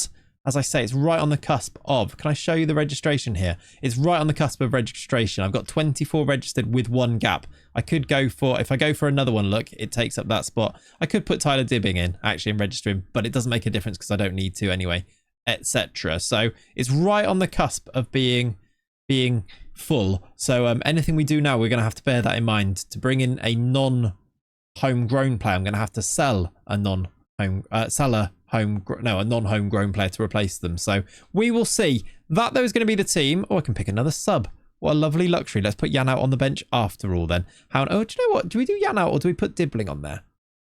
We've got a lot of midfielders. I'm going to put Dibbling on the bench just in case we need another attacking threat. I am going to get us into this game. We need numbers for these guys, as I've redone all of the numbers. You can have 25 and you can have 26. Let's go and play our first game of the second season. I've decided, by the way, today's video, we're going to do 2 seasons and we'll see where we're at from that point. We've qualified for Europe first season. If we can get like Europe again, I'm actually under no illusions that if we finish slightly lower this season, I sort of would understand it with some of the players that have left. So we will see. But I think I'm going to do 2 seasons per video because they're going to be long videos, because I'm going into detail with playing Football Manager because I want to, really. And I feel like hopefully you guys appreciate it, that I'm not just... This isn't just sim through the matches and show you a rebuild. I've been playing this. I mean, it's gone dark. I've been playing this basically all day because I'm having so much fun with it. So hopefully you guys appreciate that as a different type of video. It will be a long one though, so stick it on and, you know, watch it for a while. I know that that's how I consume a lot of content, is I love a long video. So hopefully you guys too. Here we go then, underway. It's a corner for Luton. Luton promoted back to the Premier League here. It'd be not a great time to go and lose again. We've got that actually off them here. We've got 2 guys up front with another supporting. Here's Fabio Carvalho. If Omega can get on the end of this at 6'5", that'd be lovely. He does. He's headed it over. That sort of is the game plan. We've signed a massive striker. He's like the Ivan Toney replacement, isn't he? It was a good cross in. It was a decent header, but it was over the top. Let's have a look at those stats. 3 from us. Corner to us. Keane Lewis Potter. Bade on his debut. Goes very close. This feels like my team a lot more now. With the new players coming in, it feels like... do you have that in your own saves where you bring in your own players and you're like, I feel now I know the squad a bit more because I've signed these players and I've made a decision on them. Sforza back post. Eduardo Quaresma's going to recycle it. We've had a good start here. Is it our second live com of the video? I think it is, right? Second or third. We won I think it was Newcastle we beat in the last one. It was a really good win. Was it Newcastle? Not sure. This one, though, I'm expecting to win it a little bit more than the last one. At home to Luton, a newly promoted team, as they go long. I think that's Hadji Wright who's leading the line for them. With our new boys in there, like Sforza, into Carvalho, comes to Huerta. It's a good effort. He's hit the bar, says our Huerta there with his effort. Good start from us. 20 minutes in, we've made chances. No goals as of yet. Booted long here. Mopped up, look. Our 2 midfielders running it in there. There's our keeper as well, Markawa. Ruslev coming forward. This is nice football. Lewis Potter, beat your man. Get to the byline. It's in. It's a debut goal from Emmanuel Omega. Love that from the lads. Keane Lewis Potter with an assist already this season. He was sensational last year. He had some interest in the summer as well, actually, Keane Lewis Potter, but his value is like 25 million. And I think the way that he plays for us and the results he gets for us in terms of, you know, goal contributions, etc., he's worth a lot more to us than 25 million. So I'm definitely going to keep him. And I mean, I think it was, I'm not sure anyone actually put any bids in, but yeah, we're gonna say no. I think he actually got loan bids, which I was like, why on earth would I loan him? He's so good. Anyway, we're going to go with him again for this year. Here's Frendrup into Sforza, who's gone for, oh my word, what an effort. I mean, this is the type of thing you want to see from your new side. I'm actually going to rewind it. Don't do this very often, but this is what you want to see from your new signings. Well, in fact, we've got Frendrup playing the ball into him, and he just hits it first time. I think he might be quite good. One Sforza. Here's Huerta into Henry given away, and that's the end of the highlight. Good. We are piling on the pressure here. Bade. Oh, he's put it just wide. My boy, Loic Bade, heads it just wide. Half an hour on the clock. Complete dominance from us. Just the one clear-cut chance, and that was, I guess, the goal. We've headed it over from Bade again. He's had his own chances alone. He could have had a couple of goals so far. Will it be 1-0 at half-time, or will we have more chances? 12 shots, 4 on target. How are we playing in let's have a look at those ratings. Pretty good across the board. Good first half, I'm going to say. We've had a lot of shots. Hopefully we can go and score a few more in the second half. We've also got some subs that we could make. Maybe some debuts for people like Murillo or Dibbling or Tobias. The three, I think, debutants on the bench. Or potential debutants, I should say. An hour gone. I am going to make a sub, I think. Let's go for a replacement for Cesar Huerta. Johan Visser was not fully fixed. He was injured and missed a lot of the pre-season, but I'm going to bring him on now, I think. I don't think he's carrying an injury, is he? That wasn't where, I can't remember. I don't think so. I think he was just not fully fit, like he needed. He's lacking match sharpness, I think. Frendrup, Sforza, smash it in. Oh, he does. It's gone through the keeper a bit, but we just saw like the long range version of that. He's made it 2-0. He's got a goal on his debut. This is promising signs. It's an assist for Frendrup as well. He picks it up and just gives it to his mate in that midfield. I'm hoping that these two can create a bit of a midfield partnership. It's not great keeping this from Sam Johnston, but we don't mind that. We don't mind that at all. 20 to play. I'm going to do some more debuts, I think, because we can. It's 2-0 now. Let's get Tobias on. Let's go with Tyler Dibbling on. And also, should I give the centre-back one as well? Let's do it. Let's do Murillo on as well for his debut, because let's get them all acclimatised to life here at the G-Tech. A nice home debut and hopefully a comfortable win. Maybe even an extra goal towards the end here. Is that 4 subs? I can actually do one more, can't I? We won't right now because Victor Moses has taken a throw in and crossing it. Keeper? Carlton Morris has made it 2-1. A little bit worrying. Makawa, I think, was appealing for a foul there. That's not great keeping from our boy who was so good last year. He's come out and got he's definitely not a foul. He's fallen on the floor with no one around him. Was I a little bit hasty in bringing on players like Tyler Dibbling, who's definitely not ready for this yet? Because it was... If we concede another one here, I will be quite upset. I might have bottled this. Here come Luton again. They've got the bit between their teeth. Well done, Rico Henry, who wins the ball. So Forza, go and get a third then. That'll be nice. Okay, we actually might. It's Tyler Dibbling. Oh my word, he scored on his debut. Maybe he is ready for this level. What am I saying? It's a lovely through ball. I think it's another assist for Morten Frendrup, isn't it? And a finish from Tyler Dibbling. We need to sign him permanently. Should I do that before the end of the window? I mean, he's 6 million. Should I just buy him now? I know we've just loaned him, but he'd be our player then. We'd be developing our player. I feel like we might just do that before the end of the window anyway. That is a really decent debut from Tyler Dibbling. Well done, my friend. He's smashing it in real life at the moment, I think. Really rate him as a player, which is why I kind of scouted him on here and had a look at him. Visser, Omega, I think, is offside. The flag is up. Would have been nice to add another goal for him, but he is, I think, well offside. So we're going to go and 7 minutes added on. What was that for? This is definitely off, isn't it? Yeah, we're going to get ourselves a opening day victory here, though, against Luton, it would seem. Looks like it's going to be by 3-1 unless there is a late bit of extra drama, which there's not. I'm very happy with that. that is a really solid win, and getting all the, I mean, it looked a bit tetchy when they did get one back, but getting all of the lads a nice start, you know, and debuts. Saforza hit the bar from miles away, scored a goal, 2 assists from Frendrup, really, really exciting. You had a mega scoring on his debut. You had then, of course, Tyler Dibling coming on and scoring on his debut. That was about as good as you could expect, really. I'm going to send the assistant to that, and you know what I'm going to go and do now, guys. I'm going to go and play the rest of the first half of the season. I will see you perhaps as we approach January, unless something happens in between.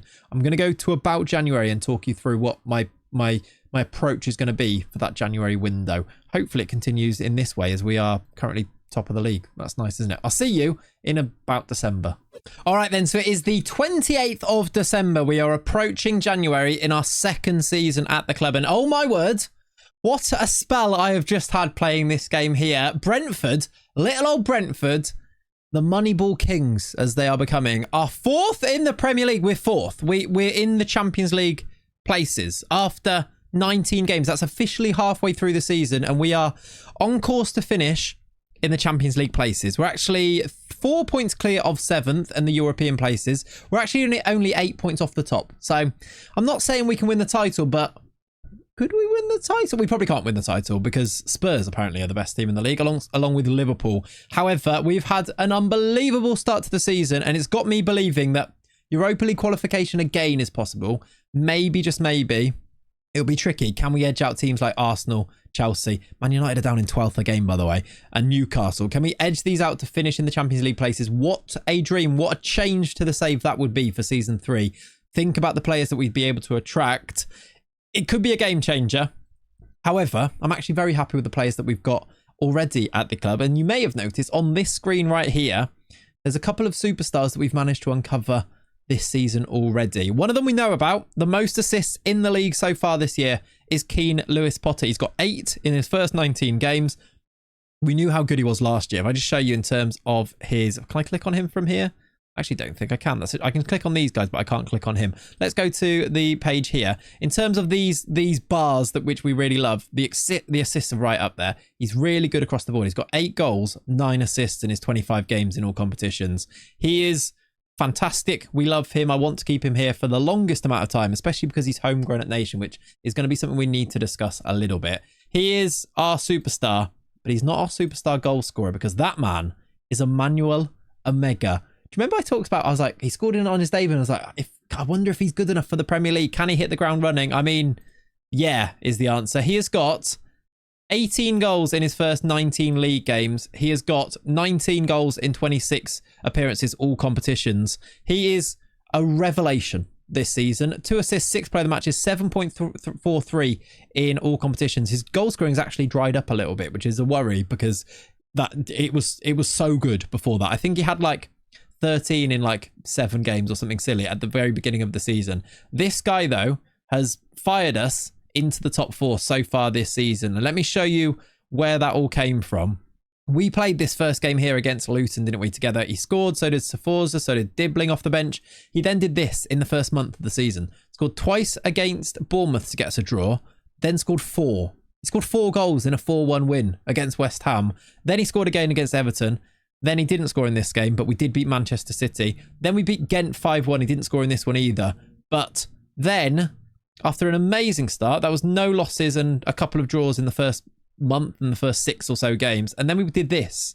This is what I mean by like he was a bit patchy. He did score 2 in this game, but we were patchy. After winning or not losing in the first month, we then won once in basically from the 22nd of September all the way through October. We won 1 game, and it was against Arsenal, which it made it make even less sense. You know, those times when you're playing Football Manager and you're watching it and you're going, we're playing quite well, so I don't want to change loads, but why aren't we winning? We're not winning. I don't know if it was because players were unhappy or we had a few things going on there. I think it was probably likely because of the number of games and the fact we've got a really small squad. It's something we need to remedy, and something that I was hoping wouldn't be as much of an issue as it has been with the Europa League and extra fixtures in there. We are obviously out of the EFL Cup, which is the Carabao Cup, which is called the Spineless Cup. If you watch my stream save, you'll know what that's about. There'll probably be some videos coming out about it eventually too. Just ignore the fact that it's called the Spineless. Don't worry about it right now. But because of these extra games and having a squad that is this small, I've been looking a lot at this page here.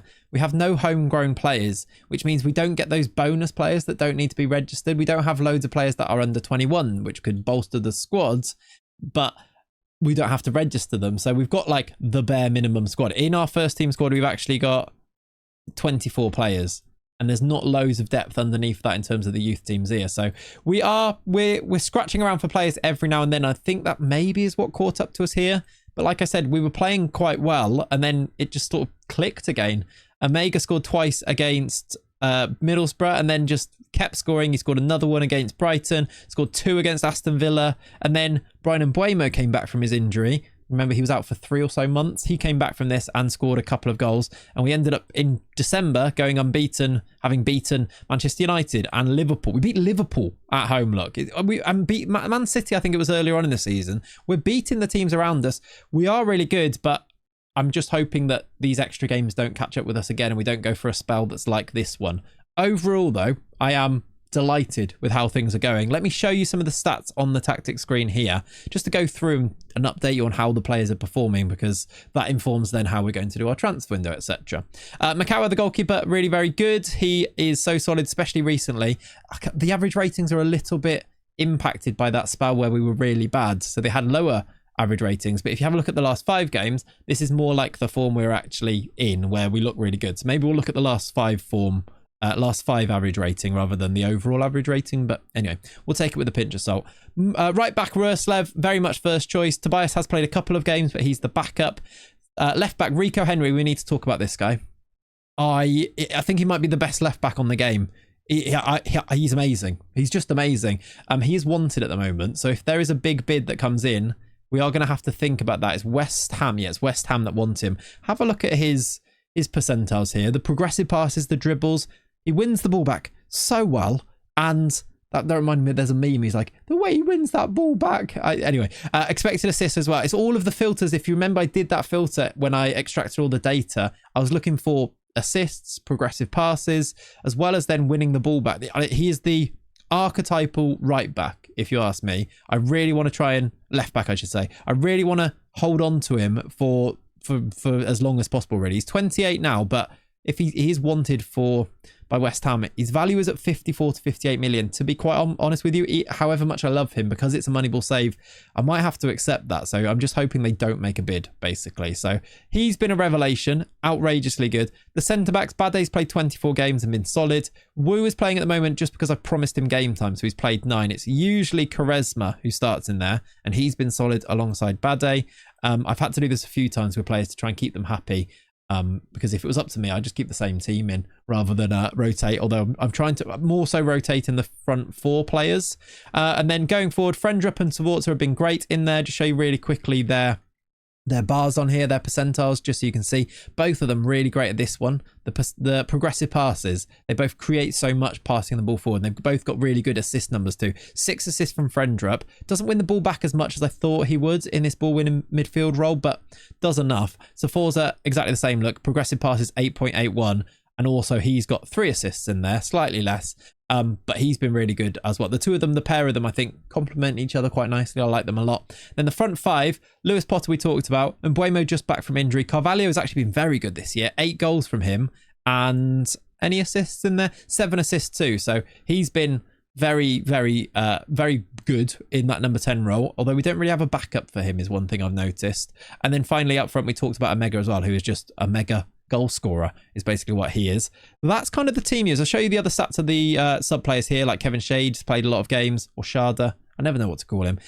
Lots of sub appearances from the other players in there, although Quaresma's got 16 starts in there as well. One thing you may be noticing, Vitaly Janelt has been sold. He is leaving in 3 days' time. I mean, look at these bars here. He looks amazing. However, that is a really small sample size because he's only played 542 minutes, which isn't completely insignificant. He's good. I can see why other teams want to buy him. I can see why he's been bought by Al Nasser in Saudi Arabia. You see his value is 48 to 53 million. I've sold Janelt for 53 million pounds. I can't say no to that. I just can't say no to that, can I? So we've accepted another bid from Saudi to go and finance and bankroll our Moneyball save is what's happening at the moment. 53 million. I think it started at 35 and I managed to negotiate all the way up to 53. So very happy to let him go for that. It gives us 218 million to go and spend. Not that I'm going to go and spend it, hopefully, because one thing I'm trying to boost is this here. We're going to be up to, when that money comes in, we're going to be up to 200 million pounds in the bank. We started at 38 million at the very beginning of this save, which is there, look. And we've managed to get it up to 148, but that's going to go to 200. Very proud of that, because it's not like me. It's not how I play Football Manager, but we're being Moneyball. We're doing Moneyball. And it's going very well. So long may that continue. We've also, some of our players have got decent values now, having brought them in. A good example of that would be Morten Frendrup, who's already valued at about 40 million pounds. Omega is up about 32 to 41 million pounds. Force has got a good value now. Cesar Hueta, we looked at 26 to 29. Like, they're all getting better values. And if we qualify for the Champions League or even the Europa League again, hopefully that will continue to get boosted, because our club rep will continue to be boosted too. I have been scouting. One of the things that I'm going to be mainly looking at is, can I get some young players in that I think are good enough that could boost the squad a little bit, just in terms of numbers, especially those homegrown players, because that would help with registration. And also, if I can't really register anyone else right now, we are right at the cusp. Look, 25 players registered. So anyone I buy is going to need to be homegrown, except for one, and that's because Janelt is going to go now. So Janelt out will be 24. So anyone I do bring in, I do need to think really closely about the registration rules too. I have been scouting, going through every position on here. They haven't changed loads, but I mean, if I just show you, if I go to players scouted, there's nearly 2,000 players that I've now scouted. So I'm trying to really keep on top of things so that I have a full picture of who's good and who could be a target, and then have a look at their data to see if the data backs up them being good, and maybe if I can get value for money for players, basically. One player that I think is still real value for money is Victor Gyökeres. He's the dream target. I know Emmanuel Omega has scored so many goals, but he's still at Sporting. If this guy doesn't move, I'm going to keep him on my shortlist until he does move. He's 27 now, but if 30 million to get Gyökeres, he's wanted by Liverpool and Milan. So we probably don't get him, but whilst he's at that price range, I think he's value, and I think we're going to keep him there. He's just really, really not interested in us, look, when a lot of the other players are, which is a real shame. Another one that the similar thing has happened to is Angelo Stiller. Still not interested in joining, and his value is up to nearly 100 million now. So we're not going to get him, is basically the story there. I think that ship may have sailed. He signed that new contract. He's wanted by Milan. Unless we go and splash massive money on him, we're not going to get Angelo Stiller, I don't think, which is a shame because he was a big target of ours. Bacciarina did go to Leipzig. I've just noticed actually he's 40 million. That's a release clause. It just said it there.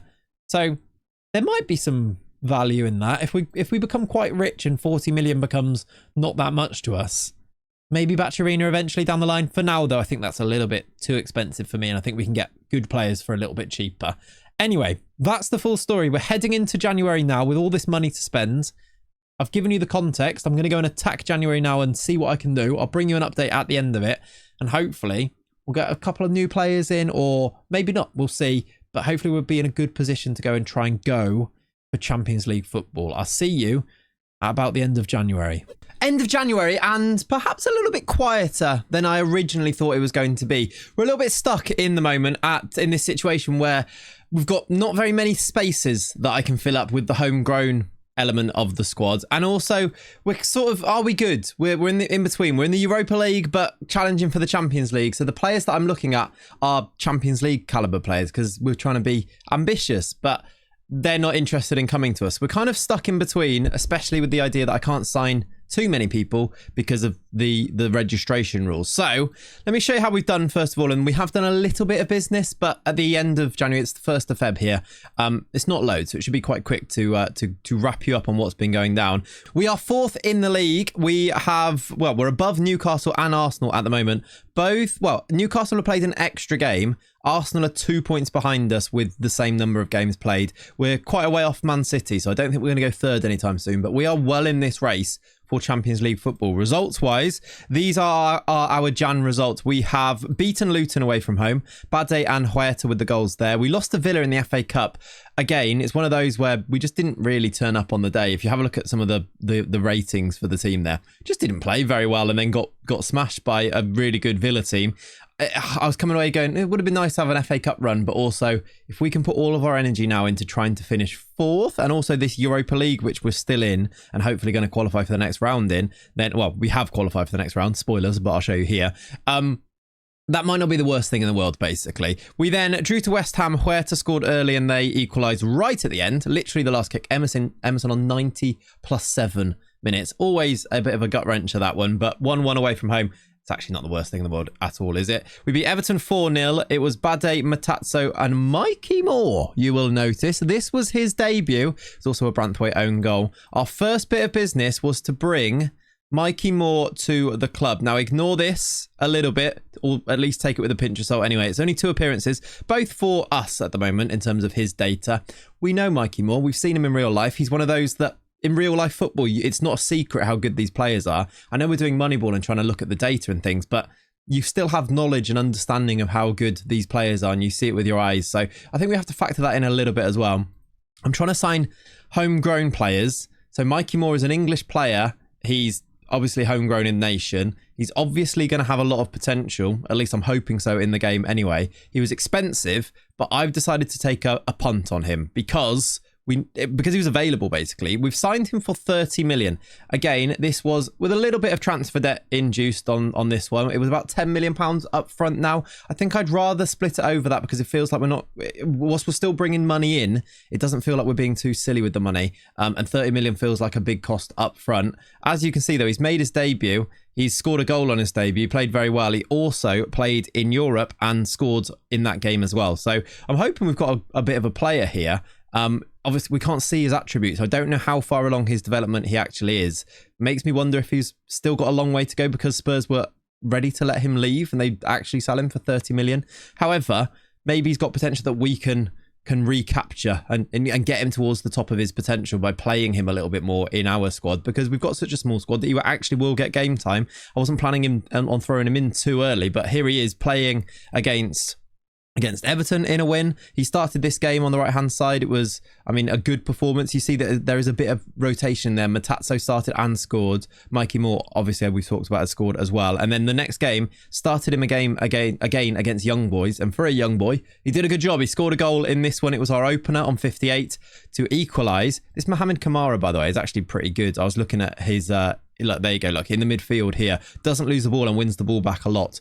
Is 6'3" as well, very cheap. I know he's a bit older, but I was actually looking at him going, he performed well. And that's a very Liverpool thing to do, in my experience as a Liverpool fan. A player plays really well against you, and then you're like, oh, maybe he's quite good. Maybe we should sign him. And then Liverpool seem to do that quite often, it seems. Darwin Núñez springs to mind with that Benfica performance in the Champions League. That was a good win, though. That put us just about ready to qualify. And I think we would have gone through and skipped the playoff phase if we won our last game in the Europa League, but we drew it. Annoyingly, we drew to Rangers.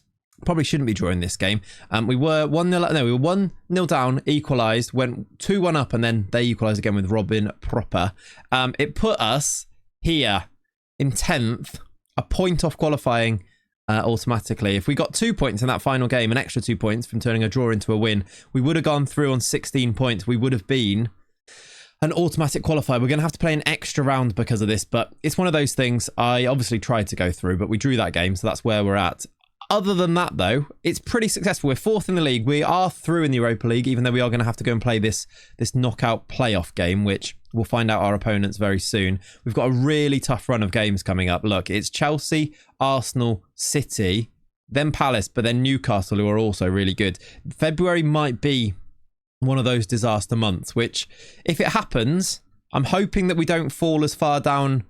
Like I'm bracing myself for it, basically. But if we could stay in the top 7, I think I'd be happy with the way that those fixtures are. I think I'd actually be happy if we're in the top 7. And then hopefully things ease up a little bit with Ipswich, Middlesbrough, Brighton.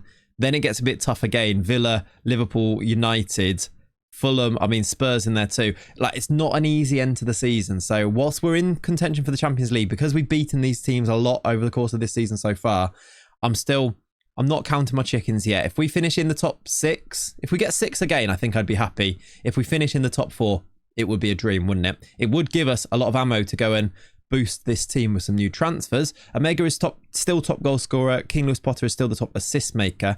But the transfers that I've done in January are as follows. I have sales first. Janelt did go for 53 million to Al Nassr. They put him on £525,000 per week. Do you see why he wanted to leave now? I actually didn't check. What did they put Damsgaard on when they signed him as well? Because he was talking about the wage. £650,000 per week. And Nathan Collins... Like, I have no chance of keeping these players once these teams become interested. £650,000 per week. We have no chance, do we? I mean, I'm happy to take the money for them because they're not world-class players, are they? Nathan Collins and Vitaly Janelt. But they're putting them on world-class wages, so we're going to have to just cop for it and go with it. I have also sold Seth Vandenberg, who just wasn't very good, and his value was just plummeting, so I've decided to kind of just cut my losses on him, to be honest. He's 24, he's 6'4", he could be good, I'm sure. There's a player in there. I'm not sure that's been replicated in FM, and then maybe that's why he's not so good. So he's gone to Venezia for 2 million, basically. I've signed... three players actually, all English young players. Tyler Dibbling has now joined permanently, £8 million, slightly overpaying, I will admit, on this one. Again, it was about 2.5 up front, but I wanted to keep it down. That's why I didn't sign him during the loan spell, because I wanted to get him a little bit cheaper than 8 million, but it is what it is. He's done okay with us when he's been here. Mikey Moore, we talked about 30 million. Looks like a lot. I'm hoping it's going to pay off eventually and it will be a Moneyball signing, but we have to speculate to accumulate, especially when we've got this amount in and this amount out. Like, we are still building our budget up. We've got £168 million in the bank. Our transfer budget is still £202 million. You have no idea how much it is, how difficult it is for me to not go and spend that all on loads of players. But I'm being good. We are being Moneyball. And the final one is Trent Cone-Doherty for 400k. I know that he's quite highly rated from being a Liverpool fan, and at 400k, it felt like a bit of a no-loss punt. I'm going to pop him into the under-21s, I think, and see how he goes. I mean, his value's already up from there. Even if he doesn't make it, if we can turn this into a bit of profit, feels like a good signing to go and make. So I'm going to keep an eye out for opportunities like that. That's the January business. That's the January situation. We're 4th in the league. I'm going to go and finish the season now, and I'm hoping there could be a Europa League run, maybe a Champions League qualification. That would be lovely. Oh, and another thing, just to keep you updated, but I'm still very much stalking the living daylights out of Victor Gyökeres. So we are sending so many scouts to watch every single game. He still has no interest in joining us, but he's still, after deadline days, still at Sporting. His value is still about 30 to 37 million pounds. That is a bargain in my eyes. If in the summer he decides he wants to come here, we will be pulling the trigger. We will bring in Gyökeres and we will deal with how we're going to accommodate him in this team with Omega in it as well. What if that happens, which at this stage is still a long shot. We need to basically go and qualify for the Champions League, don't we? So let's go and try and do that. And here we are then. The season is complete and little old Brentford have finished. We finished 5th. It's actually a little bit heartbreaking. We will be in the Europa League again. At least I believe it will be the Europa League. There is that very faint chance that we could get Champions League. I don't think it's going to happen though. In fact, let me just check with the Champions League if the final has been played. It has. Man City, if they win it, does that give us an extra Champions League spot? I don't think. I mean, they've got one from the league, so maybe it would. So come on, Man City. Is that what we're thinking here? Either way, we finished 5th, which is one position higher than last year. But at the moment, just outside those Champions League places, it all really came down to those tricky games that were in the run-in that I kind of showed you in the last little update. It was a tricky time, and I'm a little bit disappointed that we didn't find the 2 points that were necessary to get ourselves into the top 4 legitimately. But I can't really fault the lads. They've had an amazing season overall. I'm going to show you all of the stats and sum it all up here, as well as thinking about the future, thinking about some maybe possible transfer targets, but that might even be impacted by whether we're going to be in the Champions League or the Europa League next year, or how much of a reputation boost we get by now being in the Europa League for 2 seasons. I don't know if you get the rep boost this year or whether we'll get a reputation boost next year having been in the Europa League this season. Either way, I'm hoping that we can attract some better players eventually, and particularly Victor Gyökeres, who is still at Sporting. I mean, the window's not open, so you'd expect that. Have a look here, though. Top goal scorer was Emmanuel Omega. He got 29 goals in the Premier League. He outscored Erling Haaland, and as a marker, any striker that does better than Haaland must be a really good striker. His average rating was 7.29 as well, which was behind Haaland. Most assists in the league was Keane Lewis-Potter. This boy is a superstar for us. We love him. And then the results were as follows. I'm going to show you some data hub stuff. I'm going to go through the team on the tactics screen and show you all of the stats as well, just so you can see how the players performed. But this was our second half of the season. Here was the end of January. From there, I talked about this being a tricky spell after Chelsea and then Arsenal. We beat Chelsea. It was 3-0, 3 new players scoring the goals as well. Bade, Sforza and Omega. We then lost to Arsenal away from home at the Emirates. You know, that's one that we just kind of have to take on the chin a little bit. Then a great run, knocking out Fenerbahce in the Europa League and knockout playoff rounds. So we went through against Fenerbahce 3-0, 4-2, beat Crystal Palace 5-2. We were flying. We drew to Newcastle, which I was fine with. It was a late equaliser from Huerta to make this one 2-2. You can see that Omega is still scoring goals here. He got 2 against Palace, 1 against Newcastle. Then these games, Ipswich, Roma, Middlesbrough. Amazing. 2-0, 3-0 at home against Roma. I was like, we're going through in the Europa League. We're going to be into the last 8 here.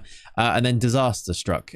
We lost 5-1 away. Like, Roma just did us. Artem Dovbyk, who, by the way, sensational striker. He is maybe one that we could...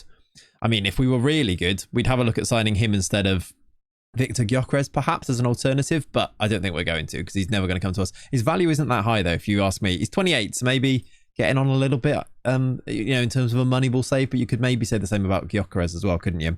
Just to show you as well, this game here, 3-0 against Middlesbrough, 2 from Omega, 1 from Mikey Moore. Mikey Moore got goals, 7 appearances, 3 goals, and data-wise, he looks pretty good, doesn't he? Again, slightly smaller sample size here for him, but the value for him is up to 50 to 63 million pounds. It's making 30 million look like a little bit of a bargain, especially when you consider he's only 18 years old and is only going to get better.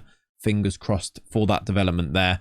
There was that 5-1 loss, and then I told you the game's going to be hard. Villa's tricky, City's tricky, Liverpool away from home at Anfield, going to be tricky. We lost 4-1. We drew to City with a last-minute equaliser from Aaron Hickey. We beat Brighton, beat Manchester United, and then this one was the one that really... In fact, this run here is what has killed us, really, which is why I'm disappointed rather than just saying, what an amazing season. We lost to Fulham. We lost to Spurs away from... at home, sorry. And losing to Leicester away. Elliot Anderson scoring a penalty. We missed the penalty in this one as well. Keane Lewis Potter. So frustrating. We did win on the last day. Keane Lewis Potter got 2 in this one, but... those 3 games have made us finish 5th rather than 4th, and I can't help but be frustrated, even though I shouldn't be. We've got Brentford to being a team that is this good. If I show you in the data hub, these are my picked out ones for team analytics. I think it just tells the story for data-wise for how good we've now become, and perhaps points us in the direction of where we might need to improve for next year. The XG table, we had the highest XG in the league, 73.5. Compare that to City, who won the league. They in fact they didn't. Spurs won the league in the end. City had the highest, I should say, of 71.9. City can feel very hard done by. According to the XG table, we should have finished 4th. We ended up finishing 5th. The problem, if you have a look at the XGs against in the teams that are around us. They're all in the 30s. Ours is 44, which you have to go down to 6 in the XG table here to see an XG against that is worse than ours.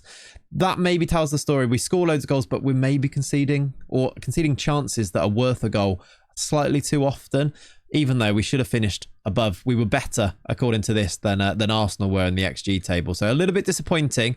But again, just have a look on these. Look, we're mixing it with the big boys. This is the scoring scatter graph. We are right in the corner, the quarter that you want to be in here, where we're high scoring with lots of high non-penalty expected goals. We have actually got the highest in the league non-expected goals per 90. And only, I think it's 3rd, if you put it on here, the 3rd best goals per game in the league too. So we are, I mean, maybe that's a slight differentiation that we should maybe try to close up a little bit. If we're creating loads of non-penalty expected goals and then not scoring the goals, we need to be slightly more clinical, but that is really splitting hairs because you'd expect these teams to have slightly more quality players as well, which is the thing to think about as well. But we're mixing it with the big boys is sort of my overall point here. Similar story with defending. This is where we can improve if we want to get closer to these 4. Look, Spurs winning the league, City being very unlucky, or just they should have won the league, I think, according to their quality anyway. We're sort of a way off. We're mixing it with Chelsea and with Newcastle in terms of the clearances. We're making fewer blocks and fewer clearances per game because our defending is good, but I think we can improve our overall defending and get closer to these, and maybe that's where you push the limits a little bit more. Pitch tilt as well. We are in the right place, but as you can see, the best teams in the league are here. We're sort of in this next group along here. So I think these are great infographics to share, and I especially like looking at the data hub at the end of seasons because it tells the story and you kind of get a proper feel for where you actually are and how good you actually are having played the games. If I show you the squad on our tactics screen here just to show you the stats as well, we can get an idea of who's performed really well this season, who's performed not so well. That can also inform then our transfer business, which we're going to get into at the start of next video. That's what I'm going to go and do first, and then we're going to attack this next season from there. I'm going to do 2 seasons per video, so they're going to be nice and long and lovely and chatty, and you can put them on and watch them, but I feel like that's going to be the plan here. Here's our performance then. Average ratings, again, I mean, they don't look amazing, but there's some that are pretty good. Omega, obviously, with his 32 goals in all comps, outrageous superstar. I'm hoping that he's grown as a player as well, if you think about his attributes. I'm really hoping so. He's got amazing, his data looks great for the goals and non-expected penalty goals, and he doesn't lose the ball all that often as well. I'd like him to win a few more headers, even though this is good. He is 6'5". I'd like him to win more of those headers, I think, going into next season. I don't know how we go about improving that, just like maybe as he improves. One thing to mention too, Murillo has been playing left back for us because Aaron Hickey has been injured. I think he's back now, so yeah, he would be back now, but he missed the last couple of games of the season. Rico Henry damaged his cruciate ligaments. He did his ACL and he's got another 4 to 6 months out. Left back might need to be something we recruit for, which is a bit of a shame because I was waxing lyrical about Rico Henry before, wasn't I? He's so good. He's had a really good season as well, but he's done his ACL, and we never know what type of player is going to come back from an ACL injury like that. And we now only have Aaron Hickey who can play left back, or Maria, who has been filling in quite well. He's played 6 games. Well, I think it's about 4 games at left back in this time too.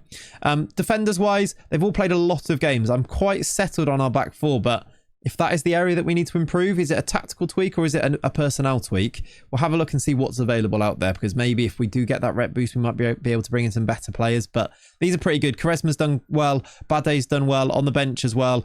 Christopher Wu, when he's been called upon, has been pretty successful too. 11 games from him. Tobias at right back, only needed for 3 games from the start, but is developing nicely. I like the look of him. You can see the bench and how many games they played here. Kevin Schade has played 29, started 29 games, scored 8 goals. He's, I don't think, in our first choice front 4, and that makes it difficult if we sign anybody else as well. The reason I mention this is that he is wanted by Frankfurt and by Al Ahly in Saudi Arabia. His value is about £40 million.